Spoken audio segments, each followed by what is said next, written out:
So at this time, I'm going to invite Toy Hirschman up to the stage, and as she comes up, I'm going to tell you a little bit about her. I got to know Toy as part of one of our projects we do in the Appalachian region, where it's a K-12 community college project where we try to leverage the assets of community colleges and try to get entrepreneurship ignited in all of these K-12 districts, and it's awesome. She's a wonderful person, a wonderful speaker, so let's clap and give her some energy. And Toy, I don't know if you want to go there. Good morning, everybody. I want to, you can see who I am up there, so I don't need to introduce myself. But I'm going to talk to you a little bit for exactly 9 minutes and 33 seconds about a program that EntreEd, the National Consortium for Entrepreneurship Education, has called America's Entrepreneurial Schools. So wouldn't it be really cool if every kid that y'all saw coming through your college, or also every kid that goes into the workforce, or every kid that goes off to whatever they go off to do, wouldn't it be awesome if every single kid had an entrepreneurial mindset? Like, I don't need to tell you guys espouse the awesomeness of entrepreneurial mindsets, because you guys already know that. We've been talking about it all week, right? So what if every kid had that? So if you got a freshman coming in, all your freshmen, they had this entrepreneurial mindset, what could you do with them? Think about how much further you could take them. Wouldn't that be amazing? So we have an initiative called America's Entrepreneurial Schools and Colleges, right? And what this is, essentially, at the end of the day, it's an award. So we award schools, K through 12, that can bring some kind of entrepreneurial programming, activity, lesson, something entrepreneurial to every student in the building during the course of the school year. It's a lot easier than that sounds. We explain it to teachers, they get it, it's awesome. So here's the landscape. I won't read it to you. This is what's happening right now with the program. So it was really funny. So this is the award. This is a county that every school in the county participated. We have one coming up in Vinton County in Ohio with Hocking. We're going to do this kind of thing too with them. So what's really funny is that somebody said earlier in the conference that entrepreneurship is a community college sport, right? Which made me laugh out loud, LOL, because when we award a school, we give them this big honking sports banner so that they can hang it in the gymnasium, outside, it's all weather, it's amazing. But we did that on purpose because we have sort of an internal joke where when I go to schools, when our executive director, Jean Colson, goes to schools, when my counterpart, Melanie Denham, goes to schools, at some point in time, a superintendent or a principal or a teacher leans in and they're like, hey, guess what? I don't know if you know this, but sports are really important in, interject county name. and they say it like, sports aren't important in other places. Football's really important in Mingo. Yes, we know. So we decided, let's give them this big honkin' sports banner so that they understand that being an entrepreneurial school is just as good, if not better, than winning the state championship, right? I might have some non-fans on that. But anyway, so that's the funny story. Okay, next slide. Here's a bigger version of the banner. And that's our fearless leader there, Dr. Colson. Next slide. Okay, so when we're talking about entrepreneurial experiences, like we've been talking all week, I don't need to tell you guys about this, we're talking about the mindsets, because we're trying to get teachers to empower students with these entrepreneurial mindsets, pre-K all the way up the chain, okay? Sometimes the pre-K through 8 school principals look at me like my hair's on. Pre-K? Yeah, pre-K. It's probably easier in pre-K than anywhere else, actually. Next slide. Here's a few mindsets. Again, I'm not gonna preach to the choir. We all know mindsets, very important. They make you amazing and make you successful in whatever you do. Next slide. So I just like this graphic. This I like to show to teachers because this is kind of where it's at, right? Students, young students especially, see this success. They see, oh, there we go. Anyway, so students see the success, and they don't understand what it takes to get there. I have an 8-year-old. Does anybody know what parkour is? Parkour. Yeah, like a year ago, I was like, par what? But I have an 8-year-old who's into parkour, which means he jumps off of everything in my house. And so his favorite thing to do is to watch these YouTubers, and he has several that he's a big fan of, and they'll do something on YouTube, they'll have some trick that they do, and he gets all down on himself, like, I can't do that. And I'm like, honey, do you think that's the first time that Ronnie Street Stunts, or whatever his name is, actually did that thing? And he's like, well, I don't know. I said, well, no, he's done it a million times, and then he did it a million more times, and then he did it a million times when he was taking the camera and filming himself. So what kids today don't normally see is all of the things that they have to do to get to the success, and that's where the entrepreneurial mindsets come in. And so that's what we try to convey to teachers, that it's gonna take, like if you get kids to understand that they have this goal, and you get them to understand that there's things they need to do to get to the goal, they're more likely to be okay with those things. They're more likely to persist in the face of failure. They're more likely to understand, because they've had experiences in schools, shoot, that was horrible, that didn't work. I fell flat on my stinking face, but I know I can get back up and fix it and try again. And when we build those things in kids, we're building those mindsets, when we're giving them those experiences. And so that's what we're trying to do with America's Entrepreneurial Schools, because we want every kid in the building to have an experience every year. Because you can't form a new habit or break an old habit in a one-shot deal. So every kid, every year, over time, they keep building these aha moments in their brains, so that when they get to you all, their mindset is entrepreneurial, but it's intrinsic. Okay, so our program has this really cool element, and this is really the reason that we're able to be successful. So through our program, we've partnered at this point in time with 8 community colleges. Some of y'all are in the room. You can see them here. And the community college piece has 2 reasons, and they're huge reasons. So first, you guys as community colleges have a relationship already with your K through 12 schools. You are in the community, they know you. So the first thing is getting us in the door of a community and of a school system. So if I walk into the school system alone, it's not a good thing. It's, I'm a creepy creeper vendor, and I'm coming up into your house, and I'm telling you what to do. No, not good. But if I walk in holding hands with my community college partner, I am now a friend. And that alone, that simple thing alone, turns a room full of teachers from this to this, right? It's really that simple. And the second part that the community colleges help us with is they also design events or activities for our schools and our teachers. So you're making that connection from, like, a lot of these kids, especially community college going kids, they're first time college student, like first in their family. And so they might have this idea about college that's maybe not so accurate, especially when it comes to community college. So it makes that connection, it bridges that gap, and they go, oh, this community college thing, not so scary. And so it's a huge shift. And so we rely on our community colleges to help us get into the schools and give the teachers programming. And I'll tell you, when we go into a school, because a lot of people have asked me during this conference, what's your curriculum? What do you do? What do you give to teachers? We don't have a curriculum. We don't have a program.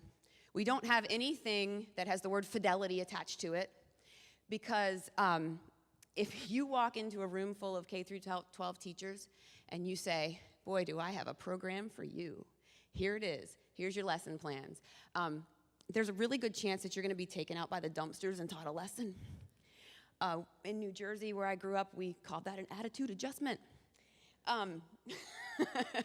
So we don't do that. What we do is we have an idea, and this is a really big idea. But we empower teachers through our training and through follow-ups and through connections with the community colleges. We empower teachers to develop these entrepreneurial activities for their kids that make sense for that school, that teacher, those students, that community. Because when you empower teachers to do that, giving them some we sneak in a teacher entrepreneurial mindsets right on the side. When you empower teachers to do that, they can empower their students, because you can't be what you can't see.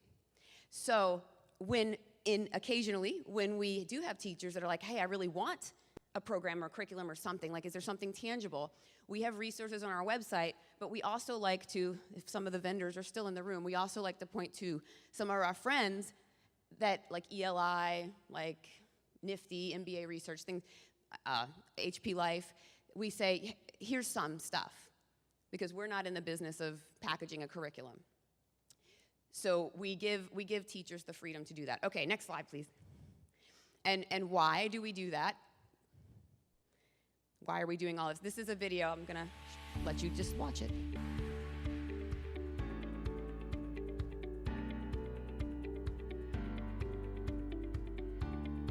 KCC Koi is a student-run business where we sell, ship, and grow koi.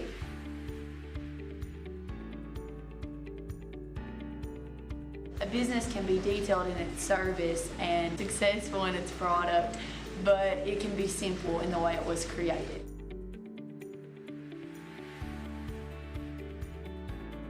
Entrepreneurship to me is finding a problem, whether that be with yourself or your community or just some way that you want to change something, and then doing that through business and sort of making your impact on the world in some sort of way. So I feel like we do that here at KCC Koi, so we're really proud of that.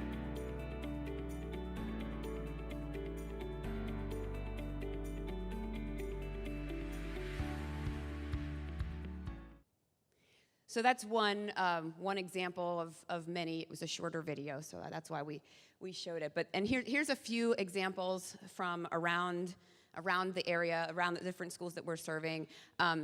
The cute little kiddos in the right, they're from Alabama, and they did an International Food Truck Day. We have escapades. They do some adventure sports kind of events where they take people on these adventure, what's it called? The adventure vacation kind of things, adventure experiences. Then we had a full school thing at the bottom there where a whole county did a market day. But just a few examples. And like I said, every single school that we work with does something completely different, which is very entrepreneurial, right? Because we leave it to them to decide what to do. And so even schools that do like a similar event, it looks completely different. I'm going. Okay, next slide. All right, so I explained to you what the colleges do. Keep going. I wanted to mention that we have National Entrepreneurship Week coming up in February, and we'll be sending out information to the community about things that you're doing in your schools, and we hope that you share it with us so that we can share it during that week. We're going to have an event based around National Entrepreneurship Week. We had it legislated in 2006. So next slide. And thank you. I appreciate it. I want to thank Becky and Leah and Amy for putting this all together and for having us. It's been an amazing week. My brain hurts from all of the information, but I appreciate y'all and I appreciate everybody in this room. So thank you.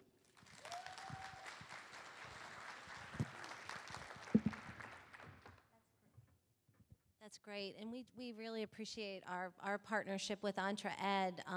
One thing Toy did a nice job in highlighting is that's part of our Appalachian Regional Commission grant. So we actually work together to provide technical assistance, and we're able to re-grant funding back to the colleges. And I just want to have there are a couple of NACCE board members in the room really pat themselves on the back. This year alone, we've re-granted to this point over $1 million back to NACCE colleges. So. More to come on that, but without further ado, one of our other partners is going to come to the stage. So we did the K-12 end of the curriculum. We've spent the last 4 days talking about community college and what happens when you're 50 plus, and that's a lot of people in the room. It sneaks up on you, and so what are you going to do? Are you going to continue on in your job, or are you maybe going to think about becoming an entrepreneur? We know from looking at the research that a lot of people aren't prepared for retirement. So it is my pleasure to welcome Aliza Sir to the stage. She plays a lead entrepreneurial role for the AARP Foundation. So she's going to tell us a little bit about what she does. So. Hi, good morning. Thank you all so much. And thank you so much, Becky and Leah and the team for having us. It's a great opportunity, I think, to show the entire spectrum of what it means to be an entrepreneur. So by a show of hands, has anybody ever told you you were doing something and they said, "Oh, I didn't know that somebody your age could do that"? You ever heard that? Yeah, I have.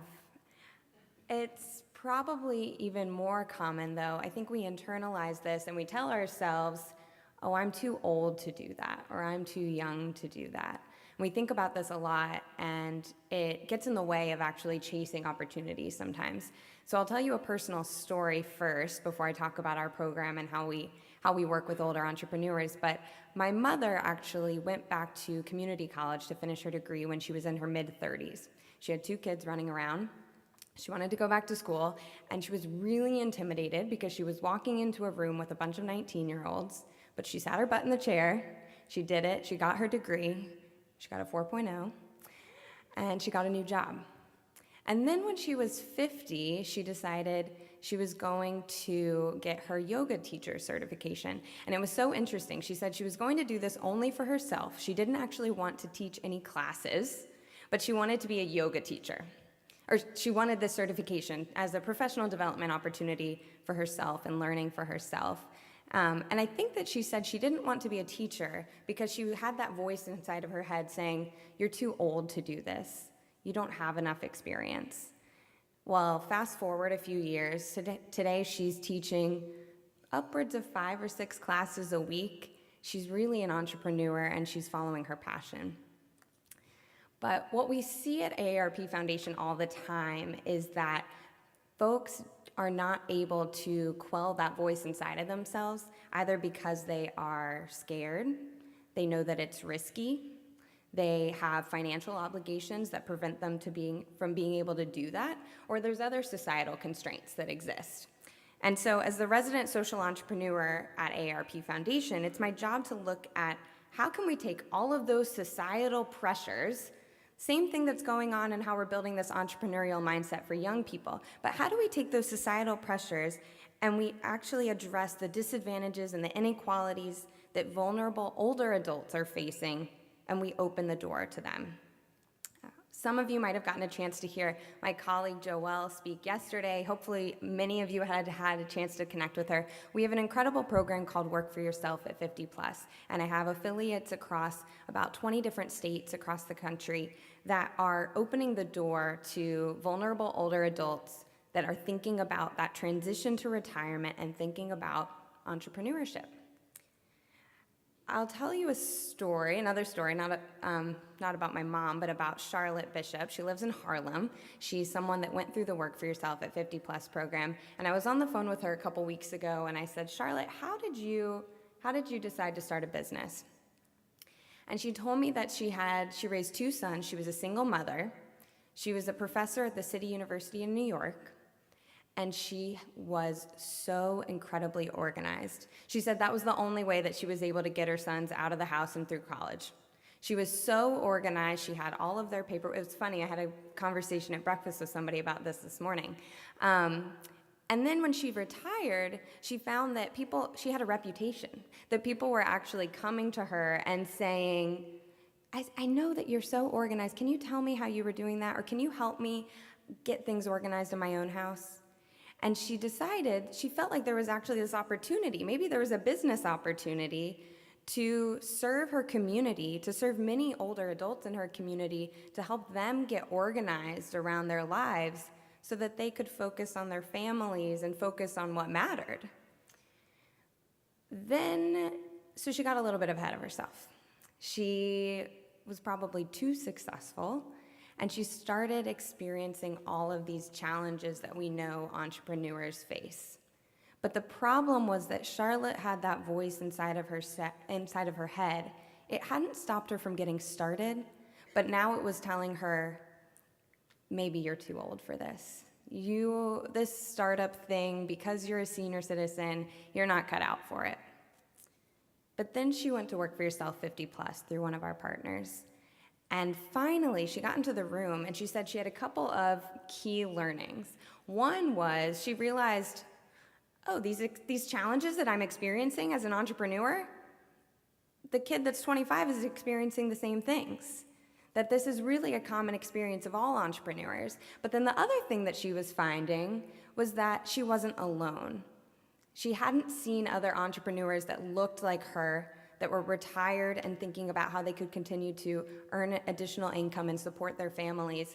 And all of a sudden, she's in a room with other women and men, mostly women, that look like her. So what's been amazing about Work for Yourself 50 Plus is actually 72% of the people that go through this program are women, and over 50% are people of color. And when we look at the startup statistics in the country, I'm sure everybody is familiar with this, only 17% of all startups are from women. So there's this amazing amount of momentum, people taking this energy, this expertise that they have, and applying it to starting a business and bettering their community. Now, one question that we had was, why this Harlem Business Alliance was always available to Charlotte. Her local community college was always available. Why didn't she go there before? Why didn't she show up earlier? And it's really as simple as she didn't see somebody that looked like her. She didn't see a door that was opened to a 50-plus person. It's taken, I'll be honest, so when I was invited to speak this morning, I know that we were supposed to be talking about innovation and entrepreneurship. And at AARP Foundation, we actually have a process of innovation that takes a long time to figure out what works and how we can really do a solid job of supporting older entrepreneurs. And so it took us a long time. We started this program just by going out into the field. We had dozens of interviews. We had focus group conversations. We call this customer discovery with folks to understand what their pain points were and what was existing in the landscape already. And then we said, okay, do we think that we can find the local partners to stand this up? So we ran a pilot. We had 15 organizations. Several of them were community colleges. And really what I'll say is that we had two main questions. One was, would people actually show up? So would people come in the door because they thought they needed some entrepreneurship education? And then the second question was, would our community partners sustain this program? Would they adopt this model into the work that they were already doing?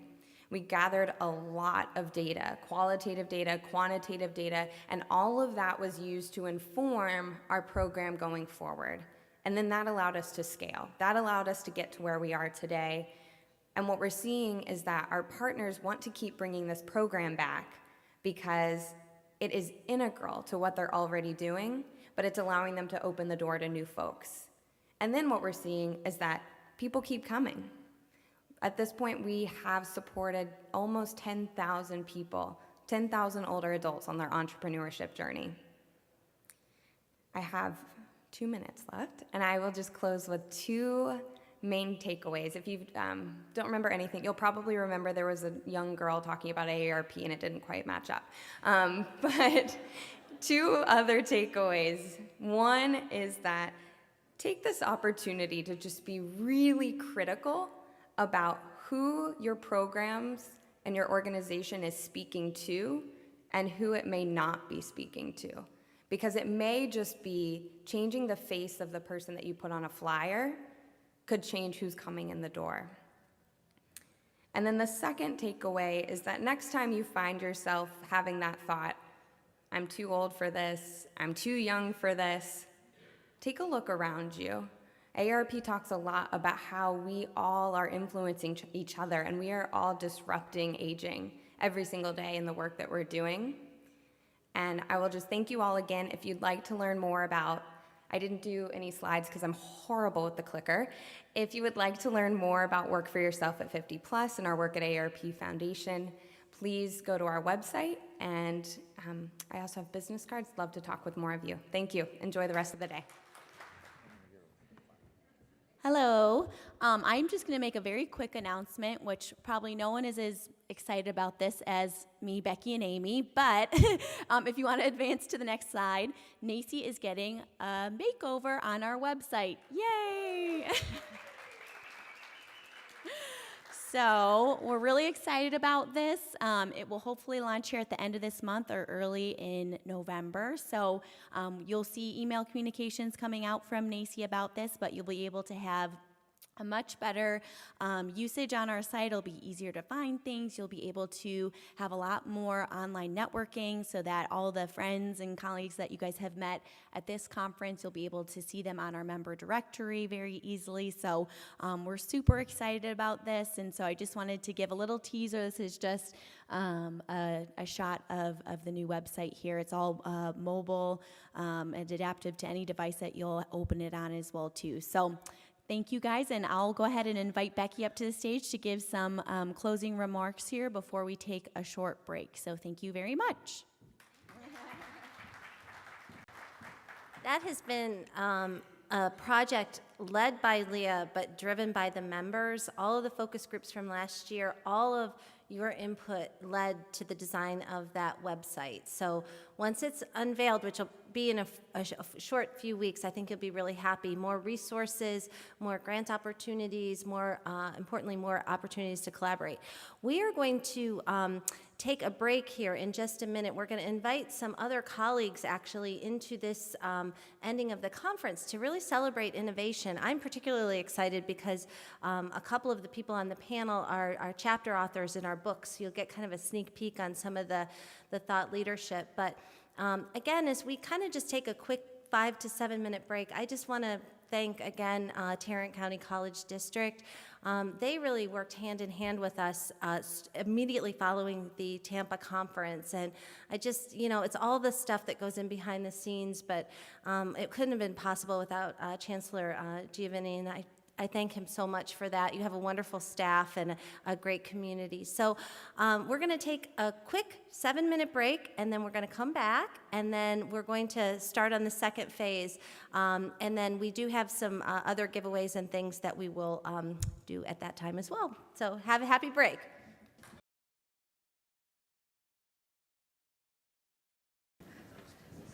Good morning. I didn't have to blow a whistle or anything. You all are well trained. Welcome to the 2018 Community College Current Issues Symposium.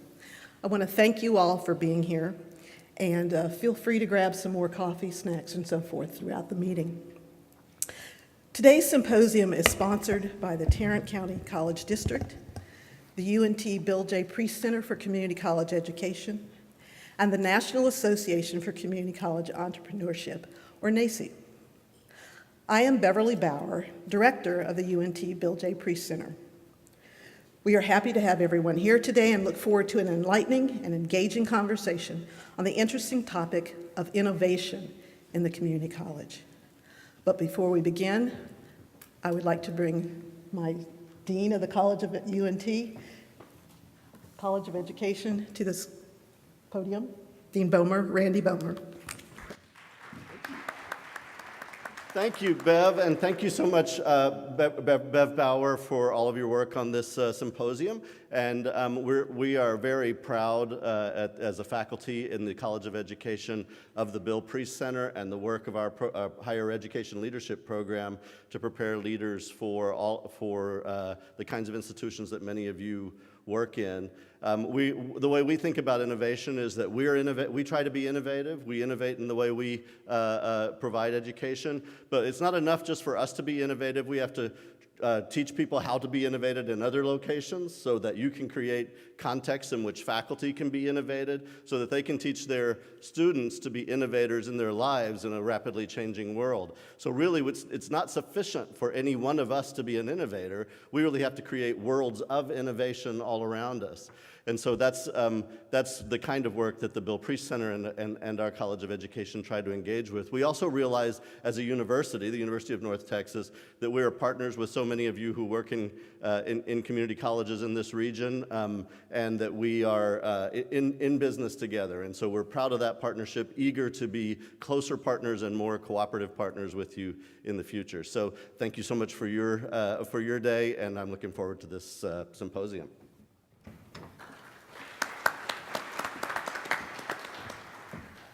All right, thank you, Dean Bomer. And now I would like to bring a welcome from Dr. Rebecca Corbin, who's the Executive Director of NACCE.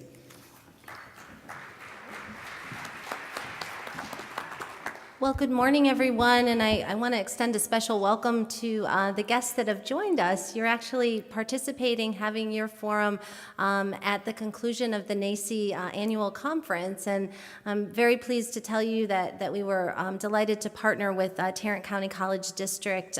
They did a wonderful job of education and professional development, and we had a lot of fun as well.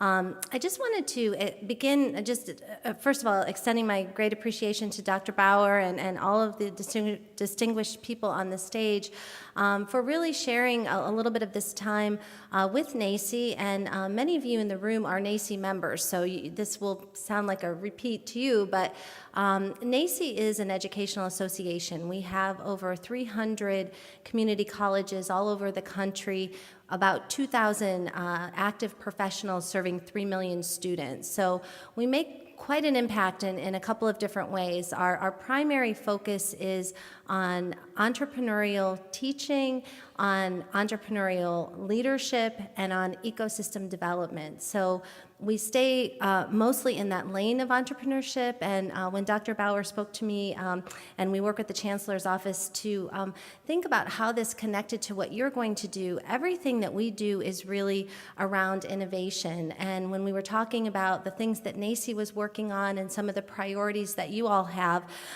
it just coincided actually with the publication of our new book. And so we have been working with Stylus Publications now for almost 2 years to create a new resource that will not only be available to presidents and educators, but also those in ed doctoral programs. So I will be following up with your dean to give you, of course, a complimentary copy of this. But truly what's exciting to us about this is there's really not a book that's been written like this before. And my own personal experience going back to a doctoral program in my 40s is that I had a lot of rich life experience. And when I was doing some research, I became fascinated about entrepreneurship. It seemed to me that it was sort of the connective glue that made everything work. And I wanted to really understand it better. And, you know, several years later, I was fortunate to come to NACCE and be able to lead that organization with a very dynamic board.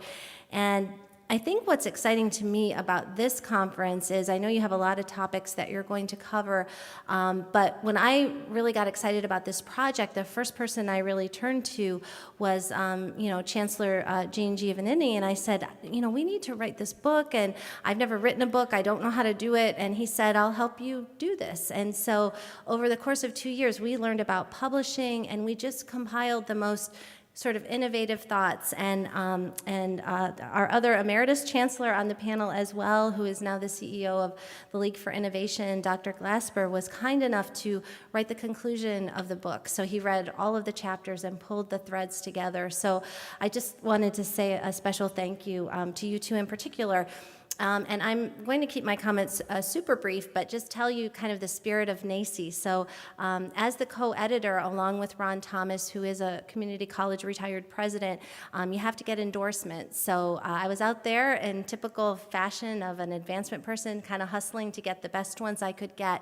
And I'm very pleased to tell you that Ted Dintersmith, who wrote a wonderful book, What School Could Be, is one of our full-throated endorsements of the book. And this is very meaningful. A lot of the work that he has done with Tony Wagner at Harvard University is very cutting edge. It's not backward-looking, it's very forward-looking, and as a board, we were celebrating that. We had a wonderful experience, and Dr. Bauer, I'm going to give you a copy of Ted Dintersmith's book so you can read it, and once our book is available, I'm going to send you a copy as well. I'll have these fine leaders sign it as well. So thank you for indulging us, but we couldn't be happier to be here, and I just would wish you, on behalf of NACCE, a wonderful program. Thank you for including us.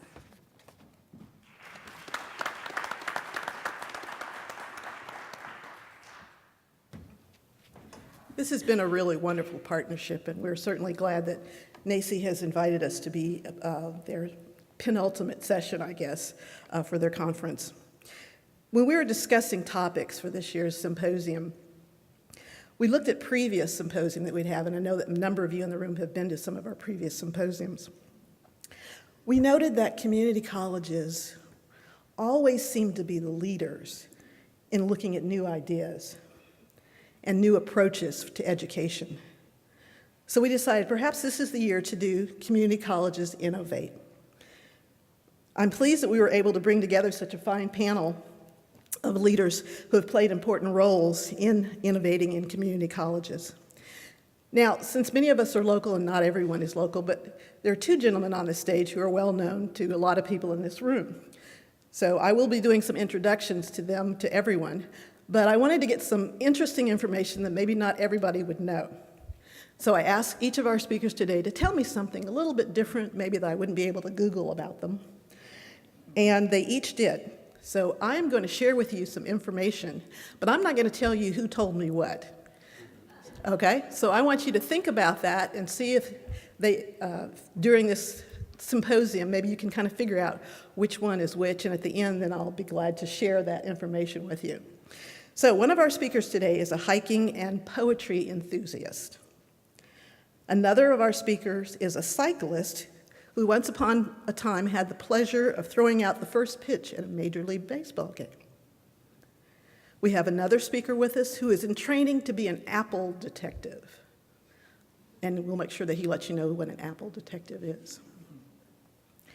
And one of our speakers comes from a very big, close-knit family. His mother was one of 7 children. His father was one of 17 children. And he had the pleasure to go to elementary school with 43 of his first cousins. So, before we leave today, let's see if we can figure out who is who. But let me go ahead and introduce each of our panelists today. First, I'd like to introduce our moderator, Dr. Glasper. He served as Chancellor of the Maricopa Colleges from 2003 to 2016. He is currently President and CEO of the League for Innovation for Community Colleges. Nationally, he has served as an advisory board member for the Center for Community College Student Engagement, the Community College Research Center at Teachers College, the Educational Testing Center, and as well has served on the board of visitors for the Air Force Air University. He is also a member of the Homeland Security Academic Advisory Council. He's been active in his community on the board of the Arizona Community Foundation and the Sandra Day O'Connor Institute, whose mission is to advance civics education, civic engagement, and civil discourse. He received his doctorate in higher education finance from the University of Arizona. Our first panelist, Dr. Gene Giovannini, before becoming Tarrant County College Chancellor in 2016, he was also working in the Maricopa College system. He was the founding president of Maricopa Corporate College and also served as president for 11 years of the Gateway Community College. He has served as a board member on the American Association of Community Colleges and also board chair of NACCE. His extensive experience in workforce, industrial, and economic development programs have enabled him in 2006 to lead to the creation of the Center for Entrepreneurial Innovation, a comprehensive business incubator located in Phoenix. He received his doctorate in community college education from Virginia Tech. In 2014, panelist Dr. Joe May became the 7th chancellor of the Dallas County Community College District. As the first member of his family to attend college, he realized the profound impact that higher education had not only on his life, but also in society. This background inspired him to help start and then become the first founding president of Rebuilding America's Middle Class, a national consortium of community colleges which is dedicated to ensuring that everyone has the opportunity to pursue the American dream. In working toward the goal of rebuilding the middle class, Dr. May has worked closely with public school districts, with charter schools, with career academies, and early college programs. He has also been instrumental in creating public-private partnerships, such as the Dallas Minority Small Business Cultivator. Not only has Dr. May worked for local community college interests, but he has worked on community college initiatives around the world, including Japan, the United Kingdom, Russia, and Saudi Arabia. And he received his doctorate in education from Texas A&M Commerce. Dr. Steve Van Osdell is President Emeritus of Walla Walla Community College in Washington State, where he served as president, listen carefully, from 1984 through 2016. 32 years. That deserves applause. And it certainly speaks to his ability as a leader. Dr. Van Osdell is credited with helping the institution provide innovative educational programs that resulted in extraordinarily high levels of student success, for which, in 2013, Walla Walla Community College received the Aspen Institute Award for Community College Excellence. Dr. Van Osdell is nationally known for using the educational resources of Walla Walla to transform the Walla Walla, Walla Walla, okay, let me try that again. The Walla Walla Valley from a rural community in economic decline to a thriving wine region. And if you haven't been out to Washington, to Walla Walla, to the wine region, you should certainly go there. I have made a trip out there, and it's really worth the while. It's a burgeoning place right now. For his work in economic development, he was named a champion of change by the White House. In 2017, he received the award CEO of the Year from the Washington State Association of College Trustees. That same year, the Walla Walla Valley Chamber of Commerce recognized him as the second ever winner of their Vanguard Award, which is presented to an individual who has been a driving force for change, an inspiration to others, and a source for business development and entrepreneurship in the Walla Walla Valley. He received his doctorate from Ohio State University. So as you can see from their credentials, we have an excellent panel today of very knowledgeable individuals who are experienced in community college leadership and innovation and ready to share with us what they have learned as change agents and innovators. I thank them for joining us today. And Dr. Glasper, I'll let you go ahead and get started. Thank you. Thank you very much, Dr. Bowers. Good morning. You know, I have the privilege of standing in front of you as the president and CEO for the League for Innovation, and it is definitely a pleasure.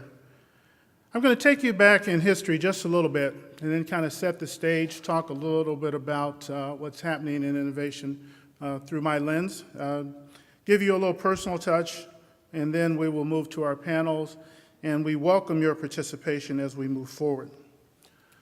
The League for Innovation in the Community College was founded in 1968 by B. Lamar Johnson, a highly distinguished educator at UCLA. And he was also known as the father of the community college. Dr. Johnson helped to shepherd and frame this disruptive innovation. During such time, he witnessed a decade in which the community colleges within the nation doubled. Dr. Johnson studied innovation at two-year institutions and wrote about it in his seminal book, Islands of Innovation. The League was established with a focus in innovation. League members saw themselves as leading institutions and that they did not want to get into politics and/or policy. We leave that to AACC and ACCT and anyone else who'd like to put their toe and body in that water, because as you know, as administrators, presidents, and leaders, when you get involved in politics and policy, it's all in or nothing. So we focused on innovation, and innovations around projects, programs, and practices. Over its 50-year history, Dr. Terry O'Banion, League for Innovation Emeritus President and CEO, also identified important work in helping community colleges become national leaders in information technology and also in leadership development. As we were closing in on the 50 years, I had an opportunity to look back at an ACE article that was published in the summer of 2016. And this article was under the heading of Innovation Practices. It was written by Mark Toner, and it was entitled Community Colleges creating the future. In this article, he stated that over the past decade, community colleges have had to chase a shifting series of expectations for outcomes. What was once access is now access, retention, completion, and jobs. This is something that we hear on a daily basis, and this forms our student success agenda. And this is also an agenda that is at the forefront of what we hear from our federal and state levels. In this article, there were two other individuals that were quoted. This is a quote from one of our own, Sandy Shugart, president of Valencia College in Florida.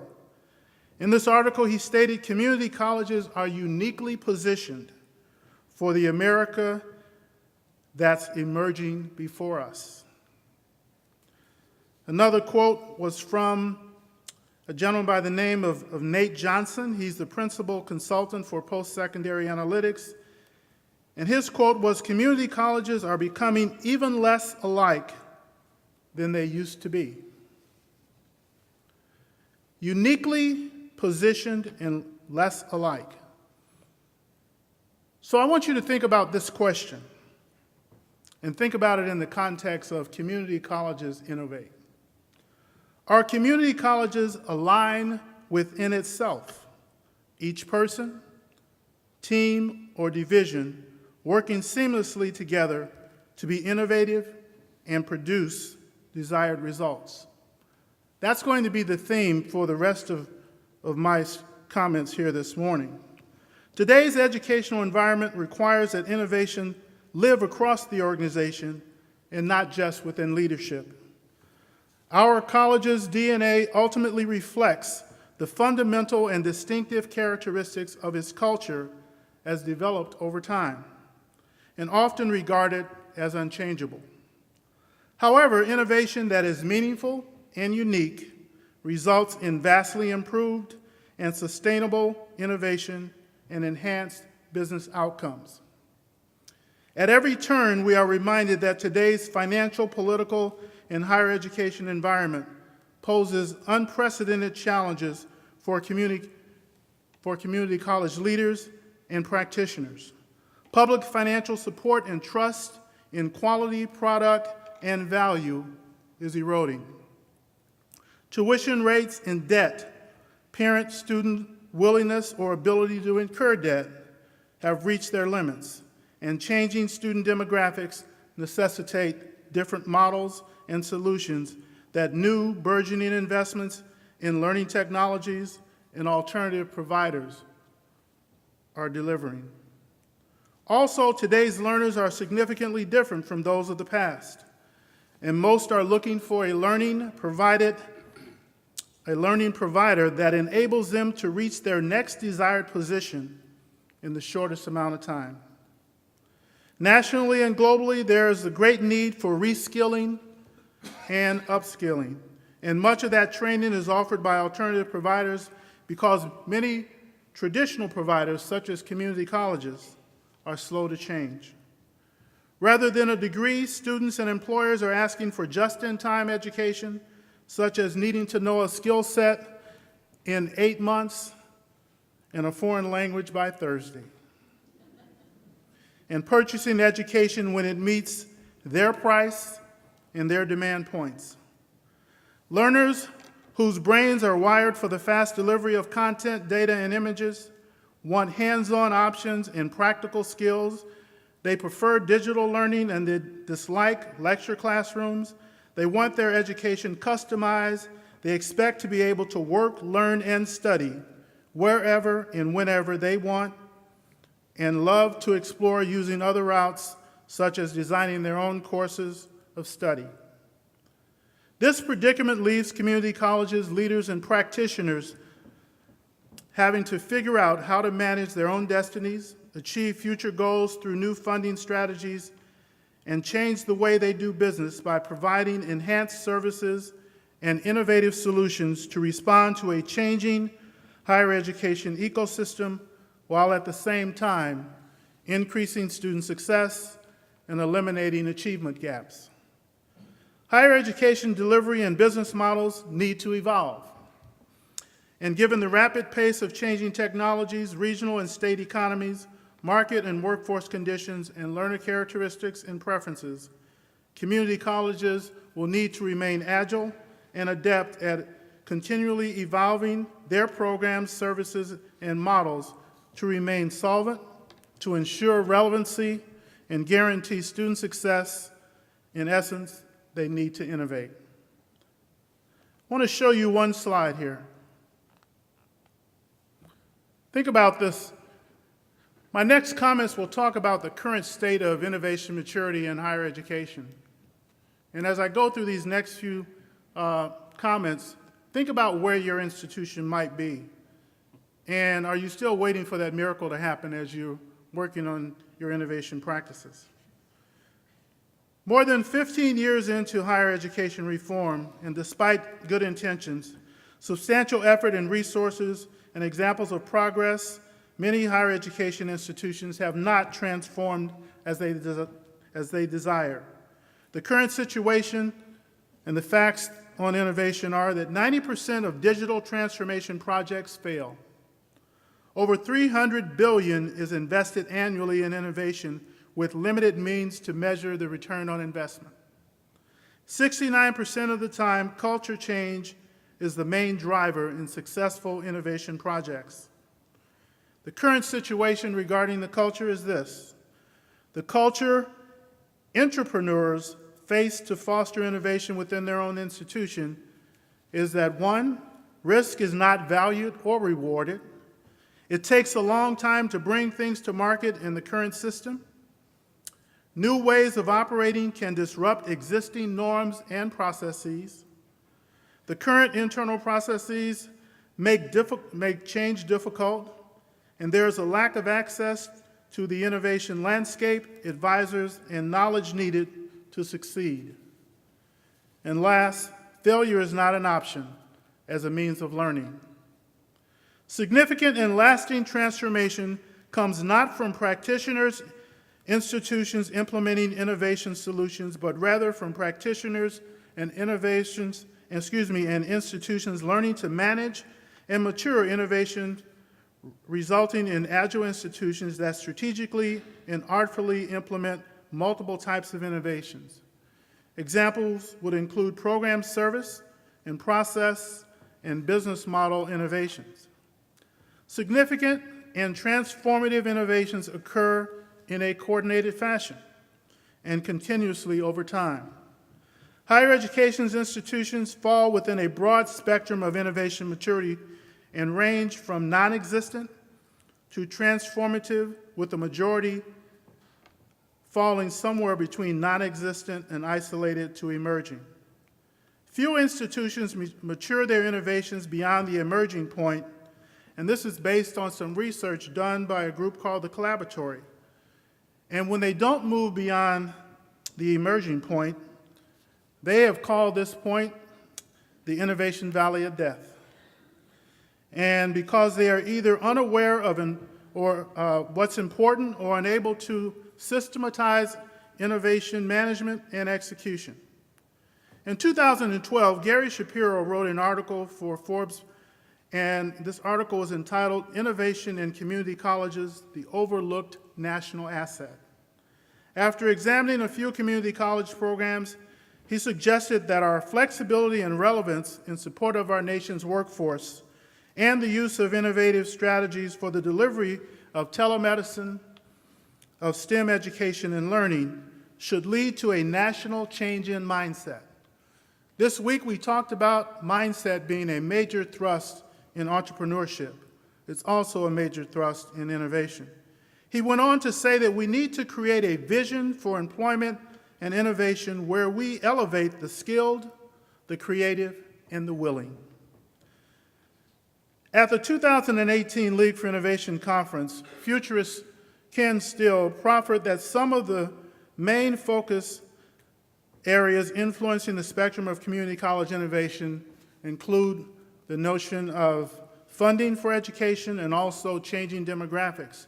But he also pointed out globalization, artificial intelligence, changes in our industries, and also changes in our markets. He advised that community college leaders cannot maintain the status quo and expect their institutions to be sustainable. Innovation goals are accomplished by building and following an innovation roadmap. An innovation roadmap answers three primary questions. Number one, where is the college now regarding innovation? Number two, which innovation goals would they like to achieve? Number three, what is the plan to achieve these goals? And I ask you to think about what is your college innovation alignment to move in that direction. I would like to read 11 statements to you as I close and ask that after each statement you write down on the pad that's on your table if you agree with just a yes or no as to your institution. Keep it personal, keep your own tally, but these are the questions, or these are the statements. Our college definition of innovation is documented and agreed upon by our leadership and team and communicated to all employees. Yes or no? Our innovation definition accounts for continuous improvement of internal operations as well as external customer-facing products and services. Yes or no? Our history of innovation aligns with our definition and provides us with opportunities to improve our innovation approach. Yes or no?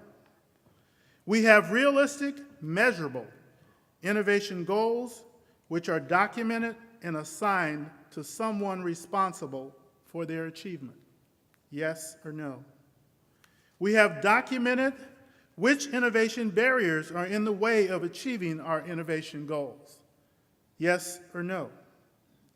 We have estimated the monetary value of innovation to our college. Yes or no? We have documented assumptions for use as performance metrics and established baselines that track and reflect our innovation progress. Yes or no?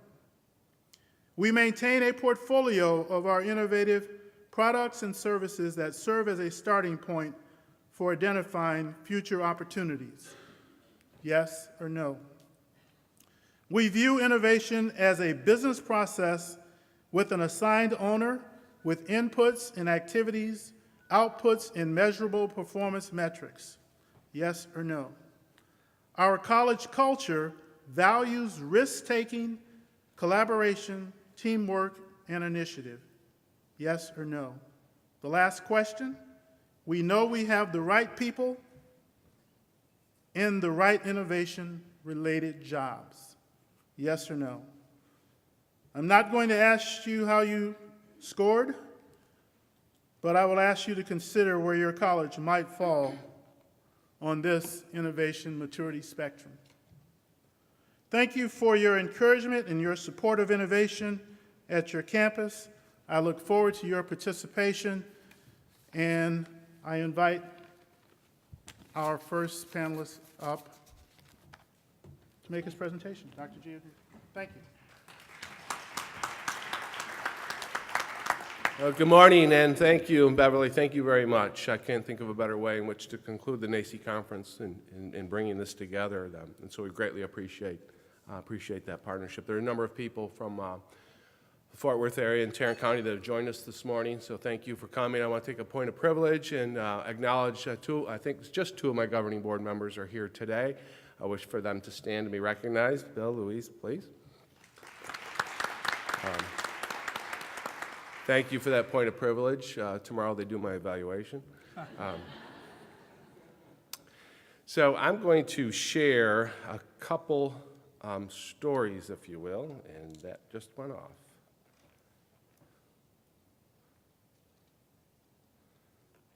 There we go. Really talking about innovation that relates to ecosystems and keeping with the theme of the NACCE conference. And this is going to be a Reader's Digest version about a couple initiatives that NACCE had helped support over the years, and then a personal reflection on an initiative that I had experienced in my career.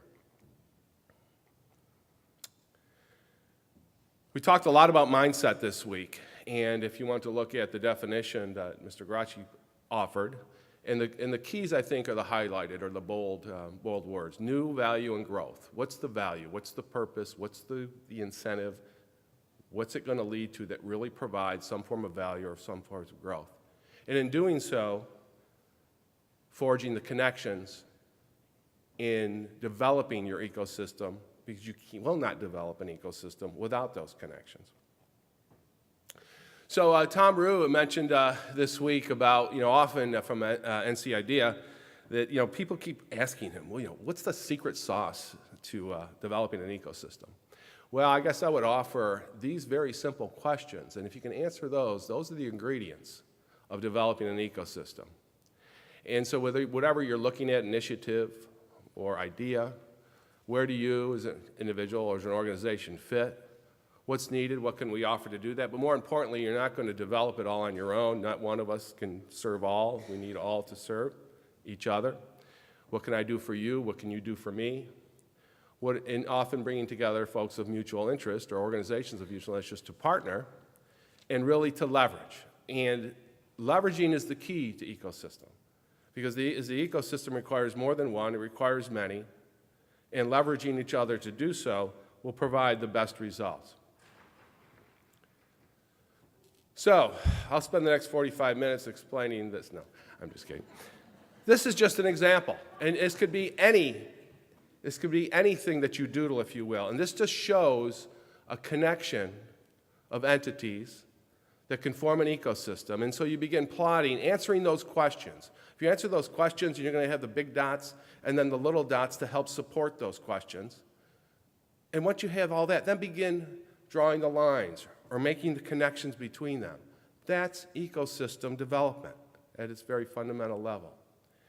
NACCE has had a big impact, certainly in the world of entrepreneurship, but most recently, as we have developed the organization and a members-serving members philosophy and going out and finding funders to help the members serve each other, that in itself inherently has developed a permanent ecosystem, if you will, philosophically of how we go about doing business. And I'll offer, having been on pretty close to NACCE in the last 5 or 6 years, that really has led to a great deal of our success and growth, that philosophy of members serving members, and in so developing those ecosystems. 2 particular examples I want to share, and this is a Reader's Digest version, but the Appalachia region is a very impoverished area, and those folks came together via the support of NACCE to address the needs that they had related to the economic depression in those areas.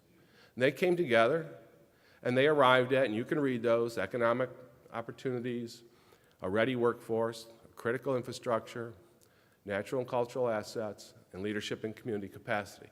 They felt those were the things that they needed to land on, that they needed to really develop, if you will, to help them move forward economically in that region. Another one was very different, but similar concept in nature, and this was in California, Northern California, where the community colleges in Northern California came together to talk about how they would respond rapidly to workforce and economic development opportunities. So again, it's a very different, visual, if you will, but those things what they tried to connect was workforce development and testing centers and WIBs and employers, curriculum, certifications, and the nature. So what was key in both Appalachia and in California, none of those could have done this on their own. And so the work that they did together in answering those questions early on and creating their ecosystem helped them. Both of these flourish tremendously and have provided tremendous amount of value to those communities. And so that's what we're really, really most proud of.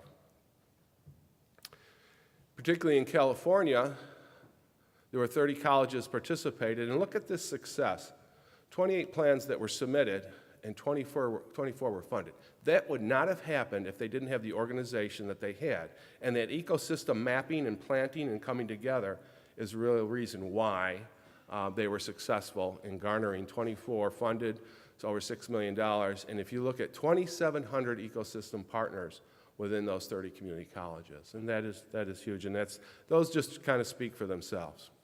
The last example I'll give is one that I'm more familiar with personally, and I'll tell you just a little bit of a story about that. In 2003, in Arizona, the Flynn Foundation commissioned a study to talk about how Arizona needed to respond and be ready for the bioscience movement. So if you remember back then, that was the big thing. It wasn't unmanned vehicles like it is today or artificial intelligence. It was about biosciences. And in that study, we revealed a number of recommendations. And so as a community college president, mentally nude, we looked at that. And people said, well, what's a community? In fact, it was even asked at the briefing on the study, what are you guys doing here?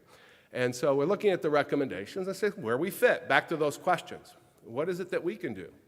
And so we looked at those recommendations individually and then collectively and kind of put thoughts together. And it talked about bioscience, wet lab space. Well, I was at a campus that had the most healthcare programs in the Maricopa Community College District, so that made sense. We were in a depressed area, talked about economic development and jobs and things like that, so that kind of made sense. So we began piecing this thing together. And the together ended up being a proposal. As we looked at how we actually going to do this, what are we actually going to do, was to create a form of an incubator, which ended up being the CEI Center of Entrepreneurial Innovation. But to take back you to the development of that, we looked and said, okay, so how are we going to actually fund this thing? We began looking around, and sure enough, EDA out of Commerce had a fund that specifically spoke to this type of project. And so we put a proposal together to the EDA for $2 million. They came back and said, we'll give you $3 million. Now, that doesn't happen very often. But again, we couldn't have done that necessarily on their own. But with the $3 million coming in, they also said there was a caveat. You have to match that $3 million. So I went to my boss right here at the time, and as any good Italian, made him an offer he couldn't refuse. I said, Rufus, I got $3 million. I can give it back or we can match it.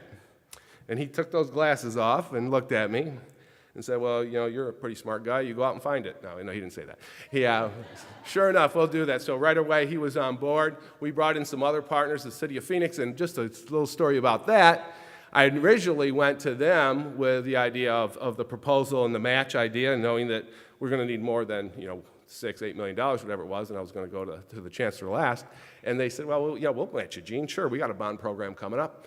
And so when I went to their offices, the mayor's office, I said, Mayor Gordon, here we are. We got it. And they looked at me and said, we didn't think you'd get it. We ended up squeezing them for $750,000. Squeeze might be a nice phrase to use. And then also came on board, knowing that that thing had to get supported. As we developed it, we went to the chief, if you will, the largest healthcare provider in the state, and that was the Arizona Blue Cross and Blue Shield, who kicked in a few $100,000. But the interesting story with there was, and this is a story to learn lessons by. Rich Bowles was the CEO of Arizona Blue Cross and Blue Shield. At the ribbon cutting, when we cut the ribbon for the CEI, he said at the ribbon cutting, when Gene walked out of my office a couple years ago, I shook my head and said, man, that guy's dreaming. There's no way in heck that thing's going to happen. But we put it together in a manner in which a lot of partners. We didn't know anything about running an incubator. We hired an outside group who was specialized in that. We eventually brought them on permanently as employees. So we developed executive in residence, competitive intelligence labs. Didn't know anything about that, but knowing that if we were going to serve entrepreneurs coming into an incubator, we need to provide them services, one of which was competitive intelligence. What's going on in the world related to their particular industry? We had an IP attorney on site, again, building the ecosystem for this particular project. So entrepreneurs had an opportunity to work with an attorney related to their property, intellectual property.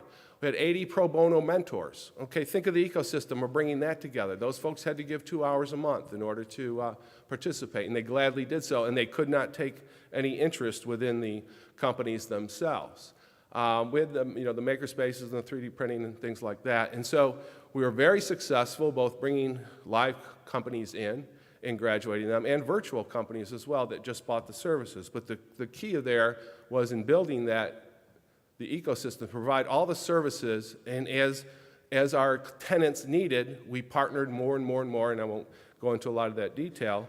So as time went on, they became more and more successful. Now, the next stage was, well, these folks are going to graduate. Where are they going to go? What can we do to help that? You know, we're not in the real estate business. So we brought together an idea with some help and some support from an entity in the city of Phoenix called the Phoenix Community Alliance, which is really kind of a economic development agency within the downtown area, and with the president there, Don Kuth, and I said, Don, look, we got this huge blighted area, and this is it. If any of you have ever been, we're right across the street from Sky Harbor Airport. It's a lot better than it was. What can we do for our tenants as they graduate? They're going to need places to go. And Don, we have this huge, big area here. It's about 4 miles by 2 miles of old warehouses and all types of things. So what did we do? We created our own economic development zone called the Discovery Triangle. Now think back. We went from looking at some report and people saying, what are you guys doing here, to now we have our own economic development region. And we different partners in the community to help make that go. CBRE, which is a large commercial real estate, pro bono, mapped the whole area for us so we could go in electronically and zero in on any piece of property, what it was and what it could be and the size and everything else. An interesting story here, we had a client who went from 4 employees to 120 overnight nearly. They did the plasma stuff, well, it's kind of gross, but they kind of, grind your bones and things like that, if any of you are going to give your bones up when you're no longer here. But it's big business. And so they could not be served by anything in the area there. They ended up north, about 15 miles up at Deer Valley Air Park. And because what they did was time sensitive in terms of getting their materials out or shipping their product, if you will, they had to be at Sky Harbor Airport by 2 o'clock in order to get their stuff out in a timely manner. Because they were so far away, they were losing $150,000 a month in revenue because they had to stop production, if you will. What we did is we outfitted, found a place in town, so now they came back in closer to the airport within the triangle itself. And so if you think of all the things that we're doing here related to economic development, and we couldn't do it without the partnership and all the partnerships that we had, and as the one thing led to another in terms of what we needed to do to deliver on this, from establishing this incubator to providing the services to graduating the folks to ensuring the folks as they went out and were successful. That is the ecosystem, and it's a continuation, if you will. It just doesn't stop, right there. You have to stay with it. So now again, this is very complicated, but if you want to go look at how these things fit from a theoretical academic framework, these are some of the things that you would think of in answering the questions that I spoke of earlier. But here's some lessons, if you will, to this. If you're going to be asking a question of what the community needs and you find out, and if you're fearful of it or you walk away from it, what'd you do? You left a question that needed answering that you didn't answer. So there needs to be some fearlessness there. Maximize the partnerships. I think I've indicated that, how we did that a number of ways. And go beyond a real estate and equity. And this is what I mean. If you look at many incubators that are developed with colleges, universities, on, it's somewhat short-sighted because they take advantage of that equity or take advantage of warrants or whatever the case may be related to the success of the business. And that's good. But if that's all you do, you've stopped your ecosystem. And so some of those companies that we actually serve, that one in particular with the plasma thing, we ended up hiring a CEO for them. We ended up doing their HR for them. And we were rewarded for that. So it was more than equity, it was more than a lease, it was more than any real estate. Consider what you can do scalable as well. Don't grow too fast, and if you're behind, catch up. And that is situational, I know, but that needs to be in the back of everyone's mind. And we talked a lot about, and continue to do so here at Tarrant, doing the right things right at the right time, for the right reason, the right purpose. Make sure they're meaningful, intentional. And you've heard the thing about, fail. If you want to fail, fail fast. It's the same thing if you look at trying to answer these questions of being, is it meaningful, is it an intentional act, you'll find whether it's the right path to go down or not rather quickly. And all of this, if you're going to develop your ecosystem, listen to all those that you're considering, and don't not consider anything. Everything should be on the table. It's very, very critical to continue to tie back to your mission. And some folks will say, well, economic development is not in a community college mission. Well, kind of, beg to deliver, I'm sure, to debate that, and I'm sure all of you agree that certainly that it is.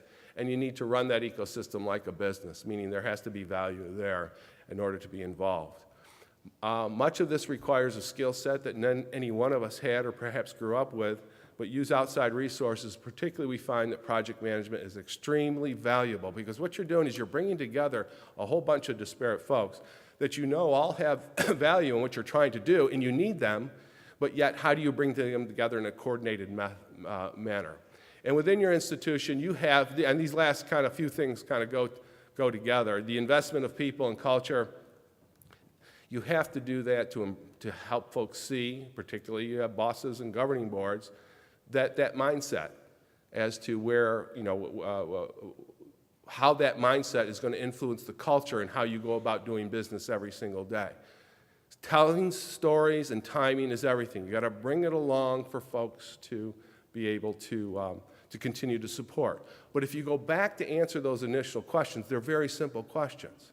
And it's kind of like a kindergarten. You answer those questions, you plot them, and then you begin showing where the connections are, in terms of, the old, you got cat, and you have a picture of a cat, those kinds of things, going back to, the kindergarten days. But it's very similar, to that in nature. So with that, I'll be happy to stop and turn it back to Dr. Glasper to facilitate any questions and answers we might have. Thank you.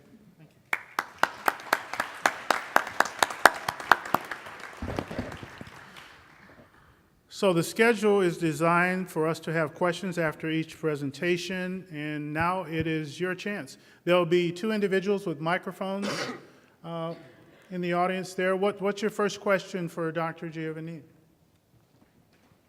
Thoughts or questions? I have lights in my eyes, but I don't see any hands. Oh, we have a question over here. At the risk of being a plant, Gene, I know the story very, very well because we've known each other for several years. Could you mention the role that bringing capital played? Because I know that was one of the innovations you had. Say that again, Tom. Capital, private equity, the investment opportunity, that all that activity, generated the interest for money to flow into the Discovery Triangle. Yeah, sure. So, we had companies who we helped facilitate, if you will, VCs by particular industry. It started out as a bioscience, but it really ended up as an emerging technologies industry. So so as we began to tell the story in the community, we garnered more and more interest. And as that just mushrooms, because money likes to follow money. And as we told that story, we had a couple exits of $200 million, $300 million. We had the other thing that I'm very, very proud of, and I don't think I'll offend anybody here, but there were a couple other incubators in the community that were much more well-known than we were, if you will. And we ended up not stealing, but they actually came to us and were extremely successful in doing so. And so that then bred, if you ask to Tom's question, the interest in support. In fact, the company, the plasma company, we had two companies. The plasma company, another one called Vision Gate, and they did 3D imaging of cancer cells.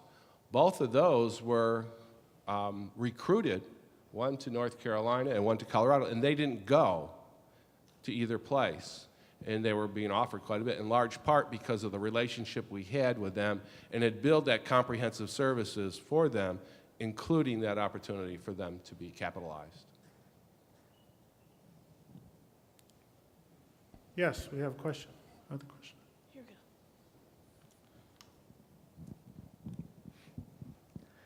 go. I'm Bill Greenhill. I'm a trustee of the college, but One question. one Bill, question. that's all. Okay, I'm the chairman. Appleman and I are the trustees in the room, and okay, you had all these wonderful ideas. These wonderful things came together. What did your governing body? Was your governing body? How did you get them on board? That's a question for the chancellor. Well, I mean, what involvement, if any, did your governing board? Did you need their support? Yes, what did you do? Well, it's funny that we're going to ask that question, because if you didn't, I was going to ask him. I can share it from our perspective. And the question I was going to ask, which ties into this one, is where does the governing board fit into this notion of an ecosystem? And where do they fit in terms of taking all of these bright ideas that we come up with as administrators and faculty and staff and put their support behind it? And all of you know that it does take an opportunity for us to bridge our vision and bring our entire ecosystem together. And you bring them along at the same time. And in many cases, it's great to germinate an idea at a local college within a discovery triangle, and then he brings it to the next level within the system. But then we need to think about the strategies to take it to the board. And we bring it to the board, quite frankly, not as administrators as much as administrators that have the support of the mayor, that have the support of the local chamber of commerce and others. We actually build that strategy, and in many cases, you bring those individuals with you, because it's easier for them to sell the story than it is for you to sell it yourself. We talk about a community need, and we talk about this notion, and one of the areas that I hit in my comments was the whole question around return on investment. Community colleges are the largest provider of workforce training in our states, in our neighborhoods, in our communities. And when we talk about what this means for jobs, and the statement that I made also about access to retention, to completion, to jobs, is what it's all about. When you can demonstrate that nexus and we can get others to share that message, then it becomes easier. But you will get some board members or trustees who will ask the question that Gene alluded to in the slides, and is it related to mission? That is a question. As we move forward in this notion of mindset, ecosystems, entrepreneurship, it is going to be related back to our mission. And the question I would ask you is, when is the last time you have updated the missions in your institutions? Community colleges are different than they were when B. Lamar Johnson started them and connected many of us in the 1960s. So mission-centric is what mission is today in the 21st century, and not what it was back in 1960. Other questions? I don't see any other hands, and with that, I will ask Joe May to come up. Thank you.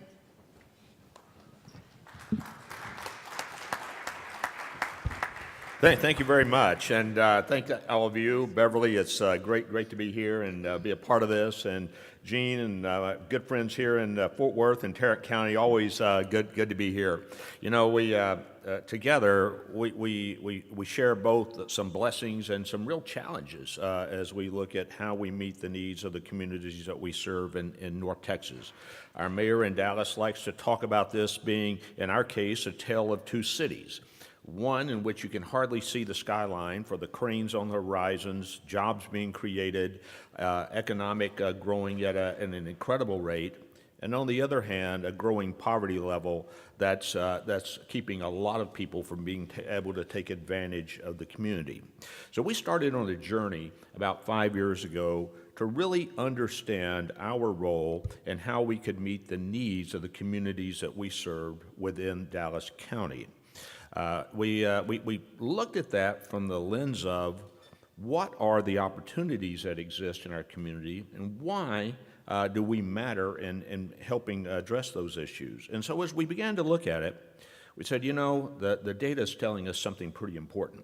is telling us that in North Texas, because both of us, so we don't just have folks in our area, we serve a broad area, that jobs were being created at a rate of 335 a day in North Texas, still are. We had 395 people a day moving in to take those jobs. We had then an economic disparity that was occurring at a rate that since 1999, median family incomes in our communities have dropped 19%, meaning they were not taking advantage. At the same time, the new jobs being created, virtually 99% of them required some type of credential beyond high school. So that's the challenge as we looked at how do we create a system that is designed to meet that need. And we believe that we had to evolve as an institution. That as we looked at that, the institution of community colleges as we've known it, and you look at the evolution that we see today, we started out either as career and technical education institutions in many cases, or transfer. Eventually, the comprehensive model came into being as we have in Dallas, and we really then tried to do it all. And I believe that trying to do it all, trying to go it alone, being autonomous, has actually created a problem. Much that healthcare realized years ago, the comprehensive hospital couldn't really survive, that it had to be a network of hospitals and entities that could meet the needs. And as we look at today's community college, I believe that is really the structure that we have to think about. I want to talk about that from our point of view. So as we began to work with our board and others, we identified that what is our responsibility in our community. And we said, therefore, we call it the Dallas County Community College District Way, or the DCCD Way. We said, number one, it's our responsibility to help our community be successful. And by that, we meant economic success. We're very specific that if we're not increasing the size of the economy, and by the way, when you think of GDP, there's only two ways to grow it. That's either you increase the size of the workforce or you increase the productivity of the workforce. That's pretty much it.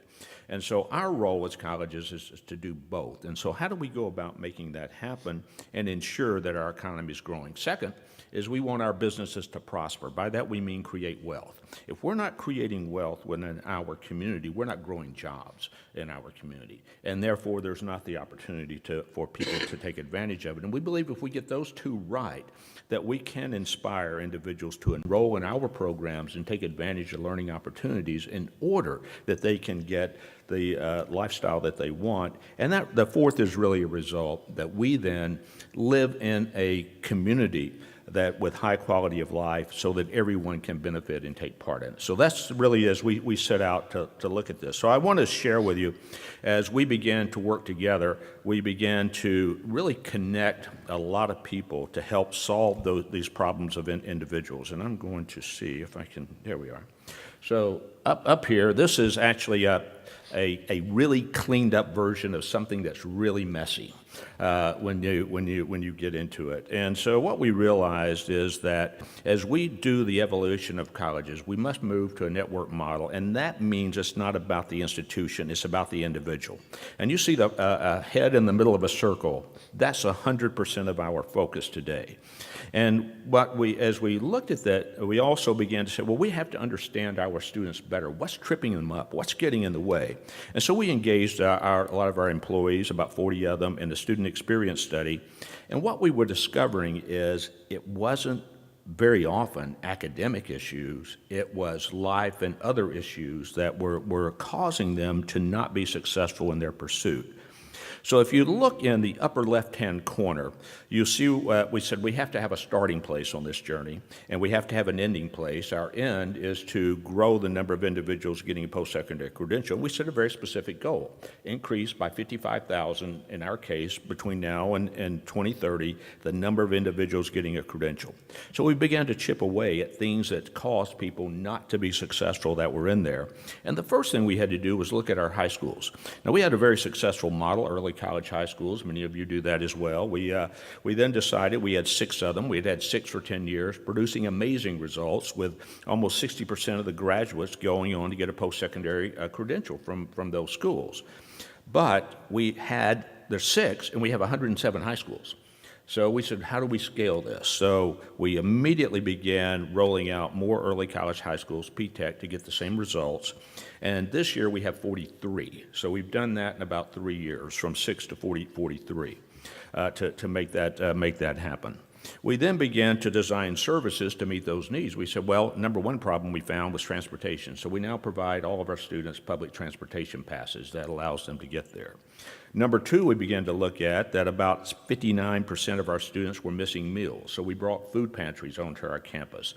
We co-branded a mobile pantry so that we can meet that need. We began to work with YMCA and 38 other nonprofits and churches in the region to solve the problem. We began to really focus on our adults and what was happening to them, created something we call Work Ready U that was reaching out to them. We began to share data very differently than we had before, so that we brought in partner institutions and school districts and others so that we could see the pathway. But we realized that we weren't changing one variable. With 82% of the seniors in our area on free and reduced lunch, and that's 28,000 seniors, so 82% on free and reduced lunch, we noticed something, that there's only one thing that correlates whether or not they would go on to college, only one thing, and it wasn't grades and it wasn't rank in a class. It was if they completed the FAFSA during their senior year. That was it. And it correlated virtually 1-to-1. They complete the FAFSA, they go to college, and when we looked at the data by high school, it was completely random. Schools that you would think would have high FAFSA completion didn't. Some that did, you couldn't figure out why they had it. And it turns out that what we realized is a basic fact here, and as you look at this diagram, you'll see on here things that we didn't invent. We didn't invent food pantries, we didn't invent transportation, we didn't invent any of these. All we did was focus on the connection points were there and relentless on transitions between things that existed. Well, we realized the same problem between high school and college. No one owns the transition. No one. Occasionally you would have somebody in high school who did. Occasionally a college person might help an individual, but no one owned it for everyone, and all means all. And that's when we had the idea that looked at the Tennessee Promise. We said, you know what, that is ingenious in that it's not about a scholarship, it's about owning a transition between high school and college, and how you facilitate that to make it happen by using Pell Grant money and last dollar scholarships to remove what many perceive as an insurmountable variable and a barrier, and that's financial barrier. So we did something. With our foundation at the Dallas County Community College District, did something that's unheard of. At our recommendation, leadership recommendation, we said we can't do this ourselves. We need to create a separate external entity to manage this process, because it can't be about us. It has to be about the student. And if we go in as a college, it ends up being about us. So we wrote a check to an external entity, Commit, in our case, that is an educational advocacy group, and we created gave them $1.2 million to create the Dallas County Promise. They have since gone on to raise $3 million from JP Morgan Chase and others to address the issue. So I want to share with you, as we then put in success coaches for these students as we brought them in, and I want to share with you kind of what happened with that. So we started this in January of this year. We went with 31 partner high schools, because at the time, that's how many P-TECH high schools, that's how many early college high schools we have. We're adding 12 a year, so this year it's 43, so we'll continue. Last year we had 9,600 seniors at these 31 high schools. We asked them to do three things. We asked them to go online, go to our webpage, and commit to go to college somewhere. Not with us necessarily, just go to college and complete. You had to do that by January. We asked the second thing you do is you complete the FAFSA by March. That's it, second thing, get that done. So we ended up we had been stuck at about 40% of our high school seniors completing the FAFSA. We jumped this year to 67% with that approach in that group. The third thing is by June, enroll in college somewhere. And we will work with this issue. So we hired people that are actually institutional agnostic, that we don't care where you're going, who they help. We have 5 of those. We'll add 5 more next year.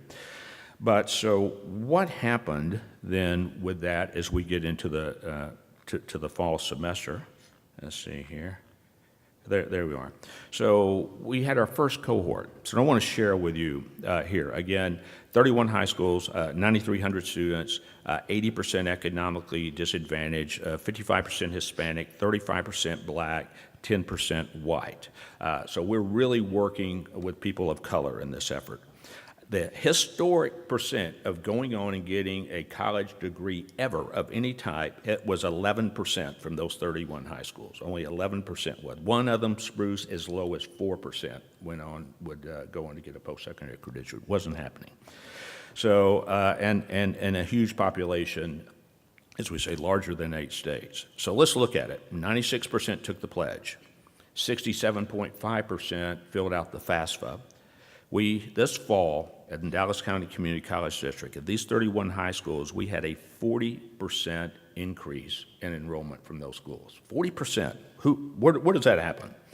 And when we talk to the students, these were great students. These were presidents of their senior class. These were leaders. These were people, though, who had been told all their life, our family doesn't have the money for you to go to school. It wasn't the truth, but they believed it. And what we've done is take that barrier away, and UNT Dallas grew 30% from those same high schools as we get there.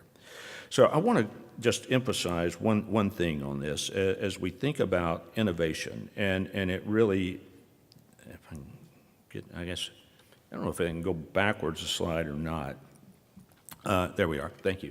The innovation doesn't occur when you're working alone. You know, Walter Isaacson with the Aspen Institute wrote a book a few years back called The Innovators.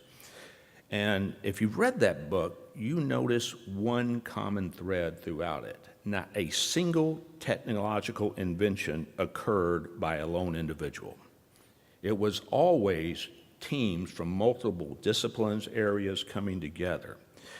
And what we see as where we can really innovate and how we're changing what we're doing, it's because we're focused on, see, I show a dotted line. What I should show is it overlaps circles within this, because it's where we overlap is where innovation occurs within relationships. It's not everybody doing their same thing in a silo. When we partnered with DART, public transportation, they had to change what they did. We had to change what we were doing. We got better at it. We figured out why people were not taking advantage of opportunities. When we partnered with the North Texas Food Bank, we suddenly realized that we didn't know our students and we didn't understand the barriers that they were facing. I've been doing this a long time, and folks, I'll tell you, I never saw so many happy students the day we opened the food pantry at Cedar Valley College. I was stunned. I had people in tears coming up to me to share how important that was. And, you know, and it's those relationships, as we look at this, that's where innovation occurs. It's not about us. It's not about the institutions. It's about our ability to break down the barriers, to create and improve transitions between organizations. That's where innovation occurs. Thank you.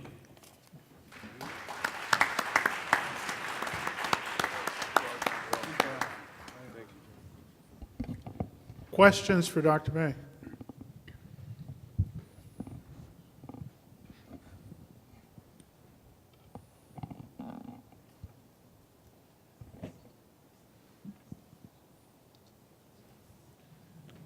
We have a question up front. Just a quick detailed question. The Innovators book that you mentioned, who was the author?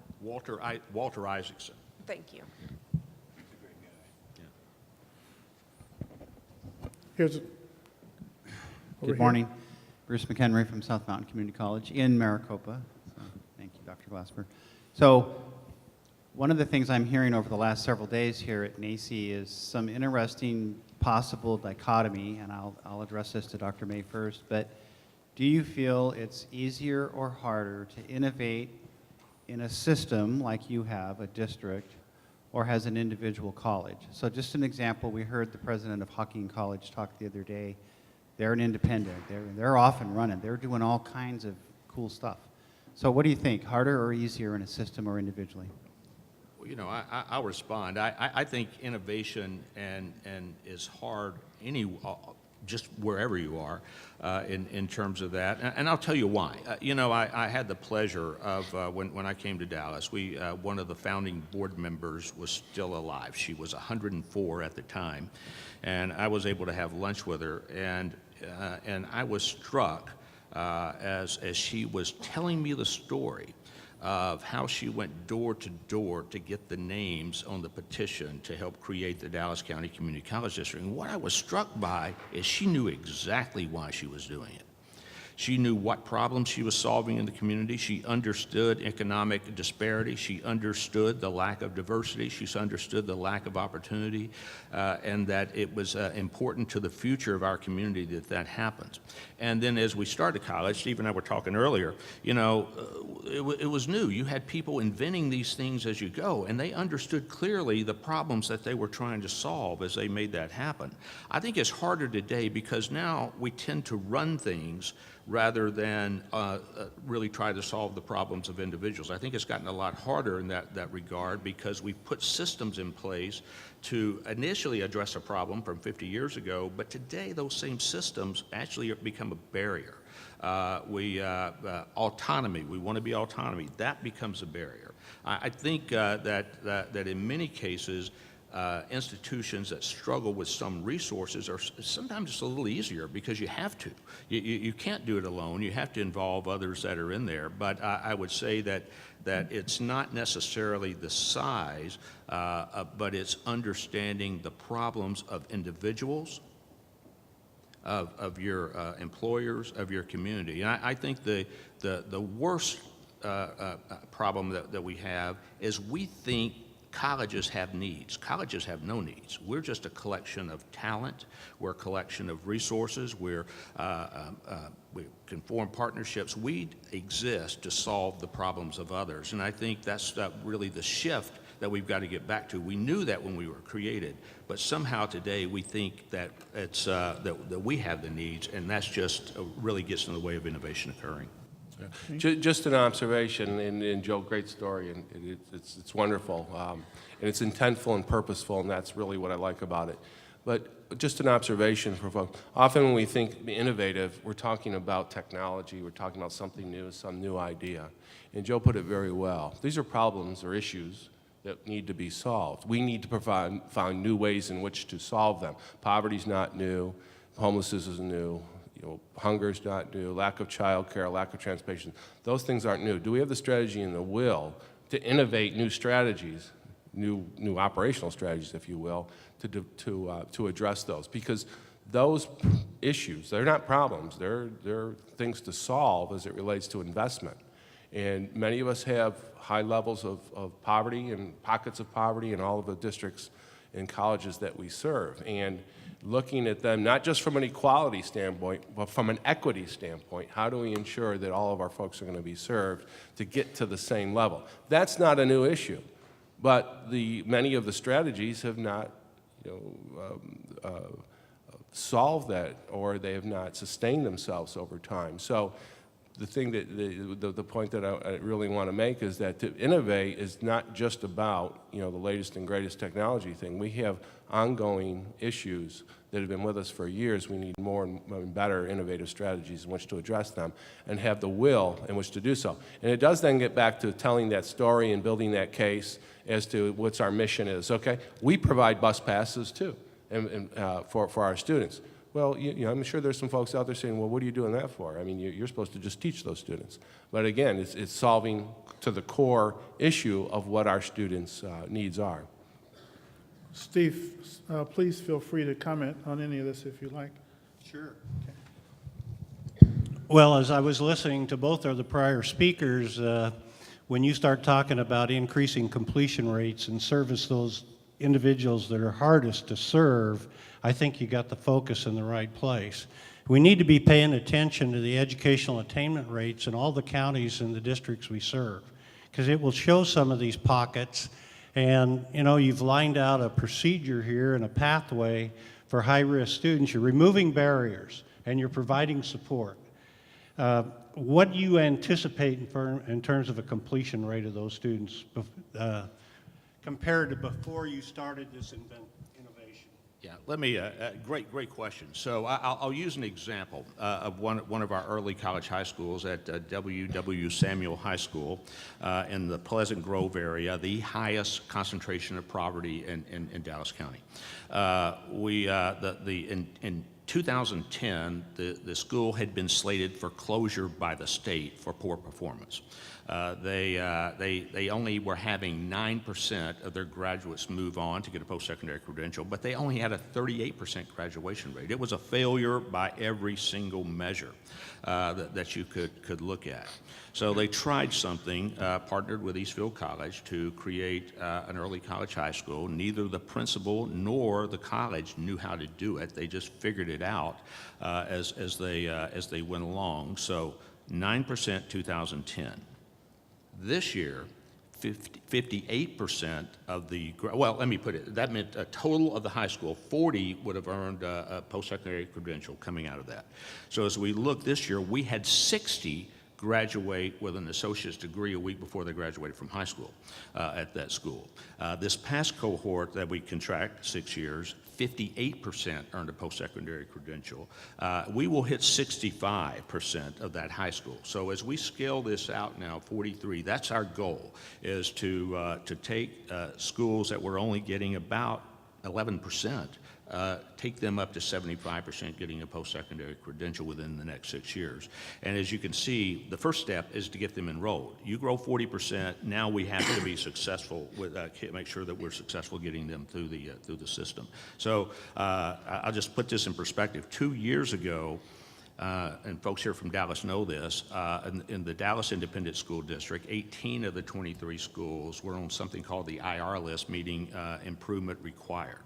We began partnering with them seriously, all of those 18 schools. We went with a Pathways to Technology model with each one of them, meaning we have 2 industry partners in every high school. American Airlines has 27 people at Adamson High every single day that's there working with students and scaling that out. This year, none of those schools are on that list. In fact, 6 out of those schools are now in the top 11 performing schools in the state. And that's just a 2-year turnaround, so we can have an impact. Questions? Any questions? Yes. Good morning. Good morning. My name is Brittany Chambers. I am a representative from Generation Financial Knowledge Development, an organization that works with community colleges and universities to kind of help promote entrepreneurial learning, innovative thinking, as well as we do impact and needs assessment studies to help identify key barriers in different areas. I want to say thank you so much for this wonderful presentation. I think looking at the entire network is important. I've had a few friends myself in my local community who've gone to community colleges and have often talked about bus passes, talked about the need for childcare services and such to be able to complete school. So I think those things are 2 primary and very permanent things in an array of so many others. My question for you all today is, essentially there's been a huge conversation, I think, around a lot of the technological advancements occurring in the country. But at the same time, too, I know Obama in one of the state addresses a few years back said that 2 out of 3 jobs may be outsourced to other areas due to the technological gaps in some of where the U.S. stands and performs on a worldwide level. Not only that, there's also been a huge conversation in terms of guidance counselors and peer counselors to support mental health. I know today is National Mental Health Day, and I think that a huge thing that comes into play with a lot of these conversations around, like, say, Maslow's hierarchy of needs of such, is that if the base and elementary needs of the individual aren't met, it's hard to focus on much more or less attaining those technical skills or job readiness or career readiness skills. So I wanted to ask, how do you guys feel mental health is being incorporated into this conversation, and then working in conjunction with all of the other network components that you guys spoke of? Thank you. Yeah, actually, I'd love to respond to that. great question, and you're exactly right. And I didn't get into all of the networks that we formed. We actually this year have formed several around mental health. We've partnered with one organization that's providing mental health first aid training. I think we've trained 150 or so of our employees this year, and recognizing that we've also partnered with the University of Texas Southwestern, which is Health Science Center Medical School, with the College of Psychiatry. We're actually partnering on this $15 million grant, but we're building in mental health screening. This year we'll screen, we have about 80,000 credit students this fall. We'll screen 18,000 of those for mental health, and then we're using the university's resources to meet that need. So we're really scaling that out as we look at it. We also partner, it's a funny name, but look them up. There's a group out of Austin called Aunt Bertha. That's right, Aunt Bertha is the name of the company. But what they do is really remarkable. We white label and put it in our web page so it's available to students. But it allows an individual, and you can do it as free, to put in some very basic information about yourself and what needs you have. If you're in a domestic violence situation, where are resources available? If you're hungry, where can you find food? Where can you get mental health services and others to deal with that? It's all done privately, but we do see the data, so we know we get amazing feedback in terms of what's challenging to our students and what they're looking for, and we're working with them to customize that. We're the first community college to work with them. They've normally worked with mental health agencies and hospitals and others that are there to really customize it for different groups like those struggling with mental health. Or we have about 11% homeless, so what are the needs that are there as we get into that. So there's a number of ways, but I see that frankly as a top priority of ours within the district as to how we can help our students be successful, because the numbers are a bit scary, and I could go into why what we see, but it's tragic what's going on in many people's lives. Just a couple observations to your comments and how to think things somewhat that have been on the table for a while or may present what we think is not a good thing. And you mentioned about outsourcing. Well, outsourcing is jobs. So who are you outsourcing to? There are going to be jobs there in order for people to do. Are we going to be responding as a culture, as a college, if you will, related to creating those jobs that have been outsourced? The other, speaking not so much to the mental health, but really an ongoing issue, is related to early learning. And if you learn to read up to third grade. After that, you read to learn. And if you can't read by third grade, you're not going to learn it. And if you don't know fractions by the sixth grade, chances are you're going to have a huge deficit. So there's these very, very fundamental issues within our communities that need addressing, not just by colleges, but it's the whole continuum. Early learning at age 2 and 3 to child care and so on. These things are all connected, and we have to see them as connected in order to provide the best, best answers or solutions to those issues. And just one point, be sure we understand what a solution may be. And very quickly, here in the Fort Worth School District, we have 83 elementary schools. Only 9 of them have, in the overall poverty rate in the Fort Worth Independent School District is 77%. In 9 of those 83 elementary schools, the poverty rate is 50% or less. That's the best, 50% or less. There's not a third grade reading level problem in those 9 schools. However, the children that are in poverty in those better schools still only read at the 29% level, or only 29% of them read at grade level by level 3. So the solution, we need better schools. These are the better schools. What folks are coming with is the disadvantage, and that gets back to the equity, if you will.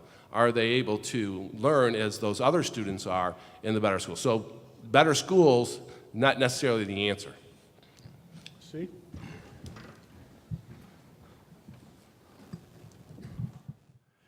I was just going to make the comment that community colleges have to accept the role of being the great equalizer for individuals with different educational levels and mental health conditions.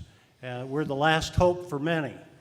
And experience we've had is with inmates, about 1,500 of them with serious mental health problems.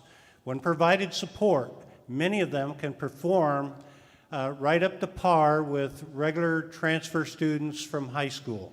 So we don't give up. We work harder to get there. I would like to start by looking through an economic lens at a special program at Walla Walla Community College that I think embraces a lot of innovative ideas and entrepreneurial ideas. This serves as a foundation upon which the college builds programs. I think it makes the community college a key linchpin with economy. So I kind of retitled this Innovations Drive Regional Economic Transformation, the Walla Walla Wine Story. And if we step back for a minute, I see three challenges here in our time when I look through the economic lens: safety and security, prosperity or economic competitiveness, and environmental sustainability. And community colleges have to address all three of these major issues. And we're challenged to put balance and balance our resources among these competing ends. I'm going to focus on economic competitiveness, and I think this is going to relate to some things I heard earlier here. It's all about creating jobs, improving wages, and increasing the standard of living for everyone. We want to have equal opportunity. We are the equal opportunity colleges. And it's not going to happen without productivity. Productivity has three drivers that we need to be very conscious of. One is talent, the other is investment, and the third is infrastructure, which includes technology. And of course, we're here because we're a primary driver. We make a difference with this talent, but we got to be interested in what's going on in investments and infrastructure as well.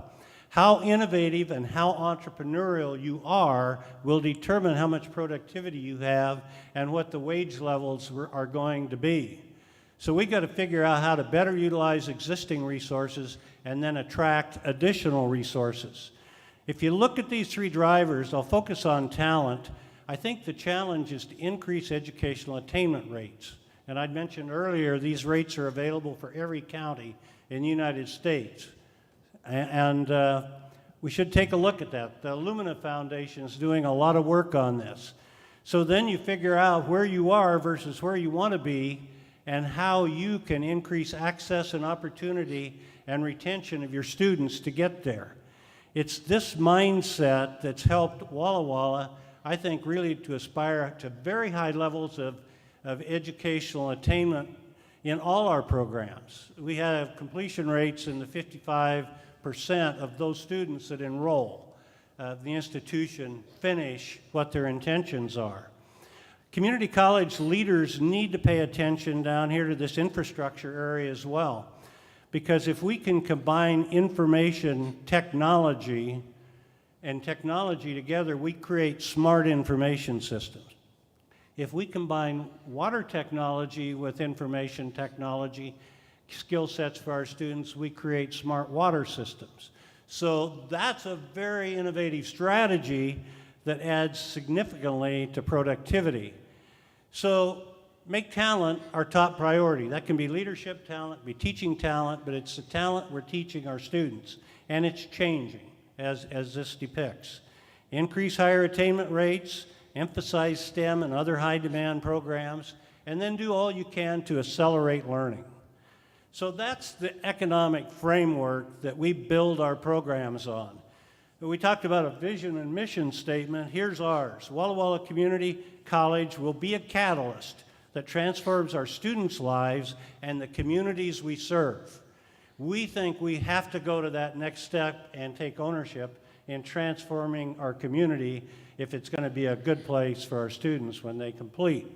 So things that weren't going very well out in agricultural rural America back in the late 90s and early 2000s.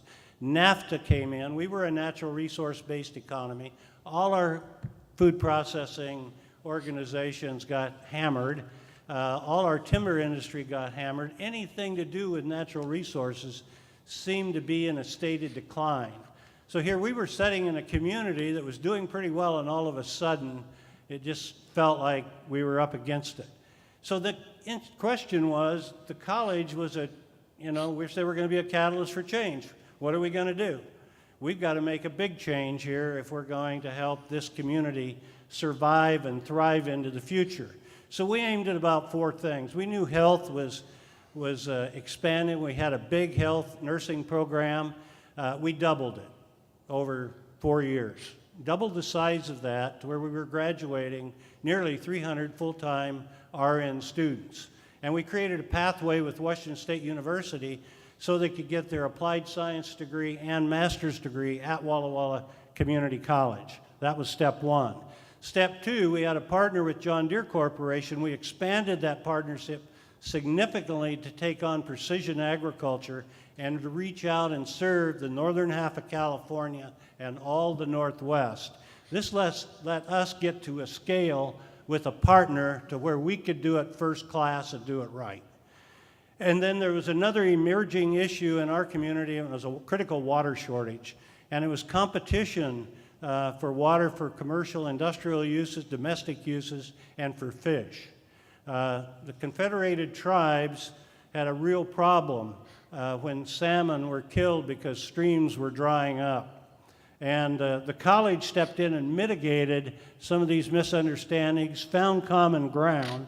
And it was interesting, in 2011, the Columbia River Intertribal Fish Commission gave us the Leadership Award for helping out, for figuring out how to create water.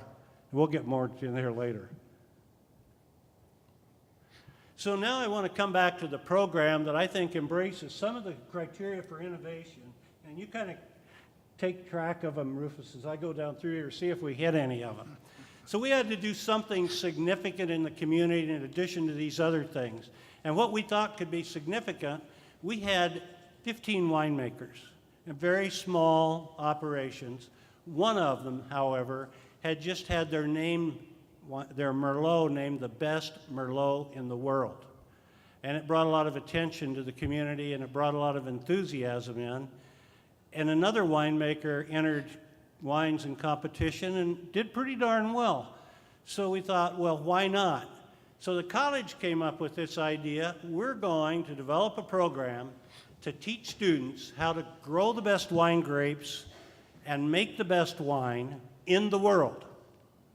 Now that's different than just coming out with a mission. Now we're going to be the very best. And you know, that vision carried us a ways. It got some resources coming our direction, but it wasn't big enough. Now we had to have a vision that included wine, food, and art. The emerging creative economy. Can you do that in a rural area like Walla Walla? And I think we proved we could. So your vision statement can be innovative. We needed place. We had no place to do this. But we had an idea and no money. And I came up with like $50,000 to hire an architect to sit with an advisory committee just to write ideas down. And 2 years later, we had this center in operation on our campus. $15 million, less than $1 million of state funds. Most of the money for this was raised in Portland, Spokane, and Seattle. Thank those organizations. They came over to our dedication of the building, a lot of these organizations, and we had a big fundraiser that night. It was the biggest fundraiser ever held in Walla Walla. So it got us off to a pretty a good start.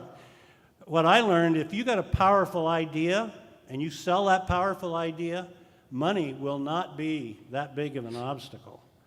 So here's Walla Walla Community College students learning while creating College Cellars wine. In that facility is a commercial winery, a 3,000 case production winery ran and operated and marketed by students, selling ultra premium red wines. Now that gets into the entrepreneurial dimension of this. 3,000 cases, $250 a case, $750,000. We needed wine grapes in the community. College Cellars started vineyards, and has some estate vineyards now.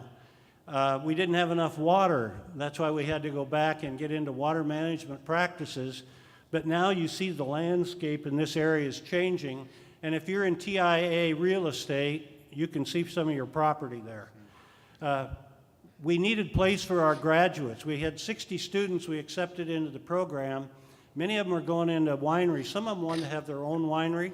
And when they came to the college, they brought resources so they could afford to. We worked with the Port of Walla Walla and got funding through Department of Commerce for 5 incubators. You needed quality food, so we created the Wine Country Culinary Institute, focusing on pairing food and wine. This program had to have the same standard in quality as the wine program, because when people come, they want an experience. They want wine, food, art. They want the culture. And we were creating culture here. This is a governor's inauguration. Notice our food truck. It's pretty interesting. We doubled the size of our performing arts programs and built a visual arts building and worked with an organization in the community that now has 180 people just in bronze, doing bronze work in Walla Walla. And of course, all other little cottage industries start coming along. From farm to plate, golf courses, limousine services. One private investor put $33 million in the old Marcus Whitman Hotel, and it's a destination you'd be very proud to stay at when you come and visit me. So how does this work? Well, it's a high value added industry, and that's what we were looking for. When you process 300 acres of wine grapes, it generates the same revenue of 20,000 acres of 100 bushel wheat, and it's legal. Wine production contributes $4.8 billion to the Washington state economy. That's up a bit now. At this time, it was at 2015, it was $300 million we'd added to the Walla Walla community. We went from those 15 wineries to 128 by 2015. Today, we have 180. And tourism is anticipated to produce the same revenue as wine, because a wine tourist spends 2.5 times as much at their destination as the average tourist. So Michael Porter at Harvard University developed the Northern California Wine Cluster. He never did a study of that. It was a conceptual model. We took Michael's model, took it to the legislature and the industry, and got $250,000 of funding to hire some economists to implement it. So you can go online and read about the Walla Walla Wine Cluster now. And we found out information in terms of baselining everything, projecting where the jobs were needed, what we had, what we didn't have. What I'm saying, when you get into innovation, you want to be driven by knowledge. So you got to do your research. And, you know, I said we were short of acreage, water to expand. We needed 9,000 more acres of wine grapes is what we figure. So what happens? Could we come up with enough water for another 1,000 acres? And through irrigation efficiency studies, we got enough water set aside to do another 1,000 acres. And we did this over a 3-year period, or 9-year period. But look at the end of 9 years, the direct, indirect total, we created $90 million of additional sales and nearly 450 additional jobs. So the projection in Walla Walla without the wine industry was red. We had an early projection, which was the white line, which we thought was probably a dream, and the green is actually what's happening. We've created 10,000 jobs and $500 million in additional earnings in a small rural area. We were losing people from the community. 2000, 2005, when the center opened, it turned around. Now we have a net in-migration, and it's making quite a difference in the quality of life. So the Wine Commission's recent study, $502 million for Walla Walla. EMSI had helped us with some projections. They projected 8913 jobs. Travel and tourism up 250%. Assessed property valuation, it has doubled since 1999. And hard to find a good, affordable home anymore. That's a downside of this. But what it has done, a lot of the seasonal migrants that would have to leave now have year-round jobs, and believe me, they're pretty darn good paying jobs. So we're getting a bit of publicity on this, and this is important. When you get into innovation, you got to share your story. And the National Journal, the Wall Street Journal, NPR, PBS, they've all come for the wine story. And here they're talking about how the nation would do good to follow Walla Walla's example on putting the skilled job people back to work. But then the same year we won the Aspen Prize, the National Journal named us one of the top 50 innovators in the United States. The only institution in higher education, and it wasn't in the higher ed category, it was in the economic development category. So we reach out, I sound boastful saying making the best wines in the world. Here's the results of college cellars entering a wine right here in Dallas. It's Clark Vineyard Merlot. It won a gold medal, best of class, and top Washington wine in the Dallas wine competition. That's an international wine competition. So we took another wine to San Francisco in wine country, and it won best of class. So we've developed a reputation of being able to do pretty well. Now, we have taken one of your unemployed individuals here in Dallas and got him back to work. You might remember Drew Bledsoe. He's from Walla Walla. He was quarterback of the Cowboys. He now has double back. The only problem is you can't buy it because there's such a demand for it. In terms of innovation, I served on the Washington State Economic Development Commission, vice chair of that commission, and worked with the legislature in getting money to create 15 innovation partnership zones in Washington State. The value of partnership, the value of place, the value of an agenda. Partnerships between universities and business. One of those zones in Walla Walla was by a partnership with a community college. We had a little trouble getting that in the legislation because a lot of people don't think of us as economic developers. We are economic developers. This innovation partnership zone concept won first place in the Council of State Governments innovative programs. The thing that I'm excited about is how do you sustain this when you retire? Is it going to fall apart or is it going to keep going? And that'll be my test. I think we put the infrastructure in place, and this is innovative, it's going to keep going. And it's called a community council. And this council is on fire. When it meets and they go over a report they've done or a plan they put in place, you'll have 500 people in the room. We never had anything the grassroots like that before. But they recently released a study that showed number one challenge, or number one priority, access to education. Number two, strong, diverse economy. And if you look up at D, education as a path to economic development, we did that study so our community would understand the relationship to education and economy. So here is our ecosystem, and we talked about an ecosystem. How do you create an innovation partnership zone ecosystem? A vision. Our vision fosters a healthy economy and a healthy and safe environment. Its mission is economic, environmental, and cultural sustainability. It has values of entrepreneurship, innovation, diversity, partnership. We review these things to see if we're on track. And then we have initiatives. It has water initiatives. We have energy initiatives. We have the whole hospitality industry initiatives. And then we got a lot of the typical things you'll see on the left side, like a rural center for entrepreneurship, etc. And then these are the public actors. These are our collaborators. These are the ones that we have common agendas where we're working together to make a difference, doing very innovative things.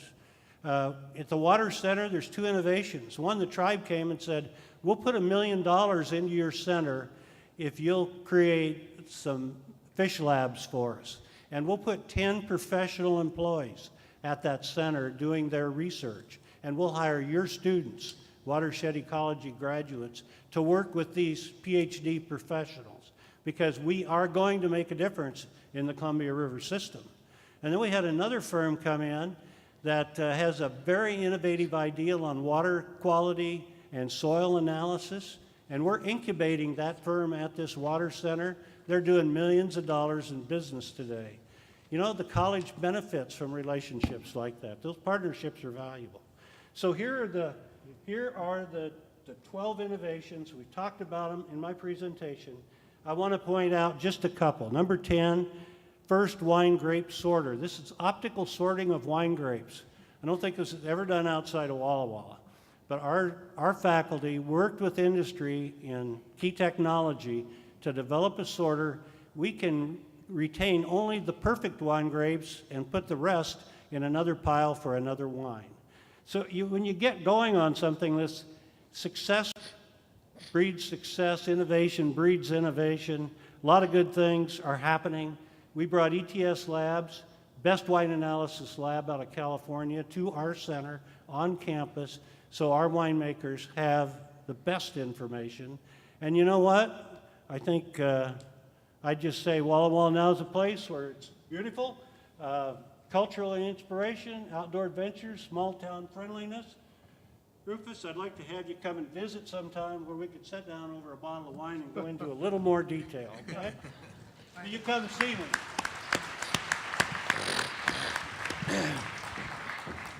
I think he hit quite a few on that list, didn't he? This is great. Now's your time again. Questions for Steve? Oh, right here.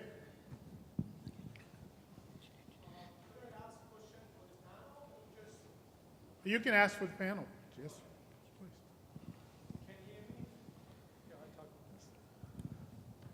please.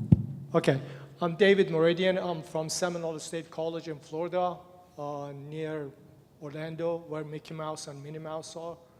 So my question is not really a question, it's your opinion. We have developed a program, Seminole County Public Schools, one of the middle schools, a program called Journey. Journey, it's about explore, create, and innovate. And it's for middle school. So the 6th graders, they come to explore. The 7th graders, they come to create. And by the 8th grade, they are kind of innovating. And when they get to high school, they kind of partnership with us or partner with Seminole Community College or Seminole State College. We are 4-year school now. So at the age of like 13, 14, they start, explore, create, and innovate. Do you believe, or what are your opinion is about starting so early to get the kids at that age coming to a program like that? And this is, by the way, a pilot program with one middle school, and you are trying to see if it's feasible to do it with all the Seminole County Public Schools, the middle schools. I would like to get your opinion. Thank you very much. Just one comment to that. It's all valuable at any age. But one thing that is kind of revealing that I don't think we spend enough time with is the whole idea of jobs. What does a job look like? And if you really talk to a lot of 14, 15, 16-year-old folks, they don't know what a job is. And so in those efforts, College for Kids or whatever, there really needs to be more of a focus, if you will. The end result is that, you know what? If you want to be a nurse and you don't like blood, you got a problem. I mean, that's kind of an obvious one. But what we've found most recently is that gap in young people understanding jobs and the workplace. Let me first, Steve. I've had Walla Walla Community College wine. So you've sent me 2 bottles in about 1996 that I recall. Oh my gosh, we got to get some more down your way. And so that was great. Now, I think as you and I like the words that have been used today, talking about ecosystems. And you start with the end in mind, but then you have to really work both directions.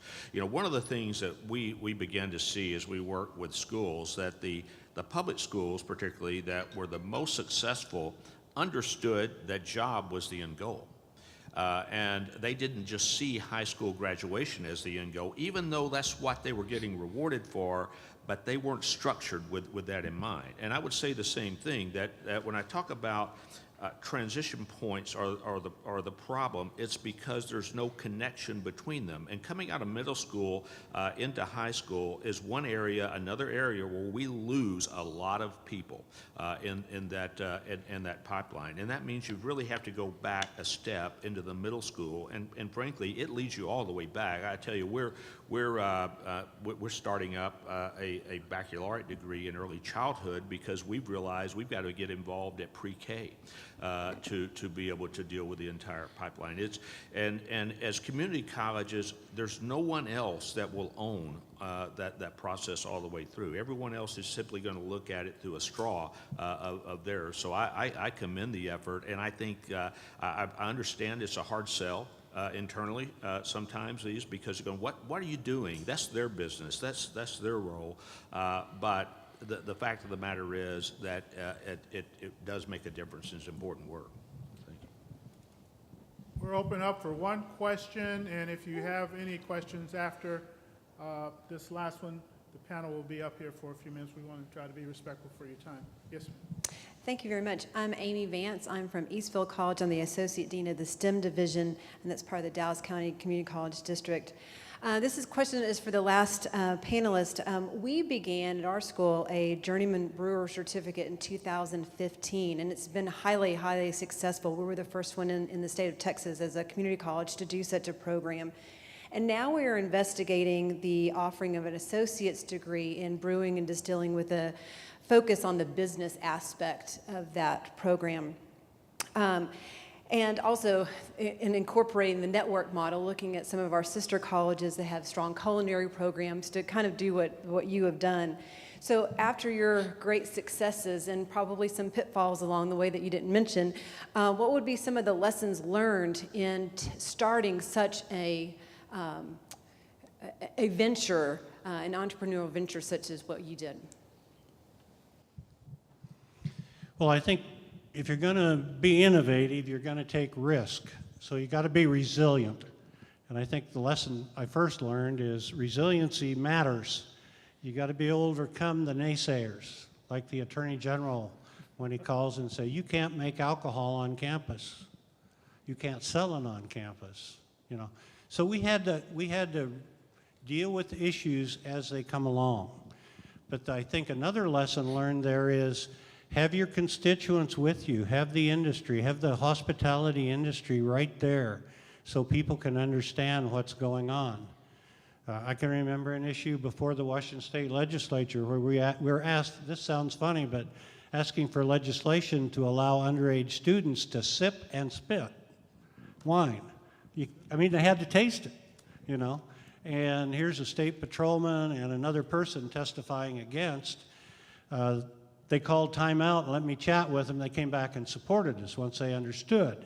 So you can't take for granted that people don't care and that they're not going to raise questions when they can. You try to be anticipatory wherever you can be, but keep going. You know, the main thing, to see something through, you've got to have the resources and the passion and the energy to make it happen. That's what I learned on this one. But it's a lot of transferable lessons to other programs as well. Well, thank you. Let's thank our panel, please.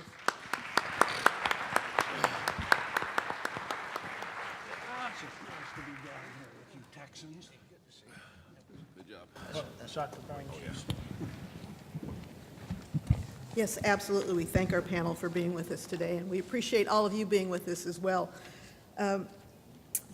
I wanted to thank Dr. Van Osdale, who's our Apple detective.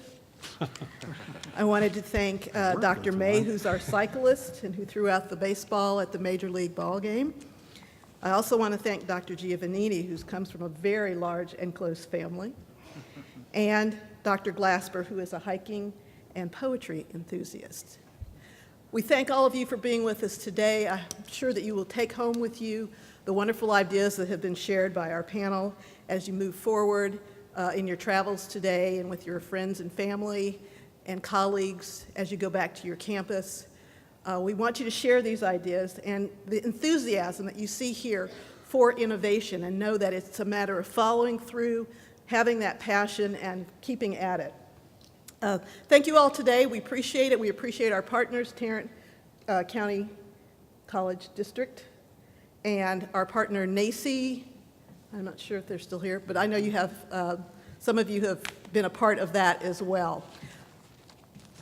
Safe journeys, everyone. Please drive carefully and fly carefully, and have a happy day. Thanks. Yeah, well,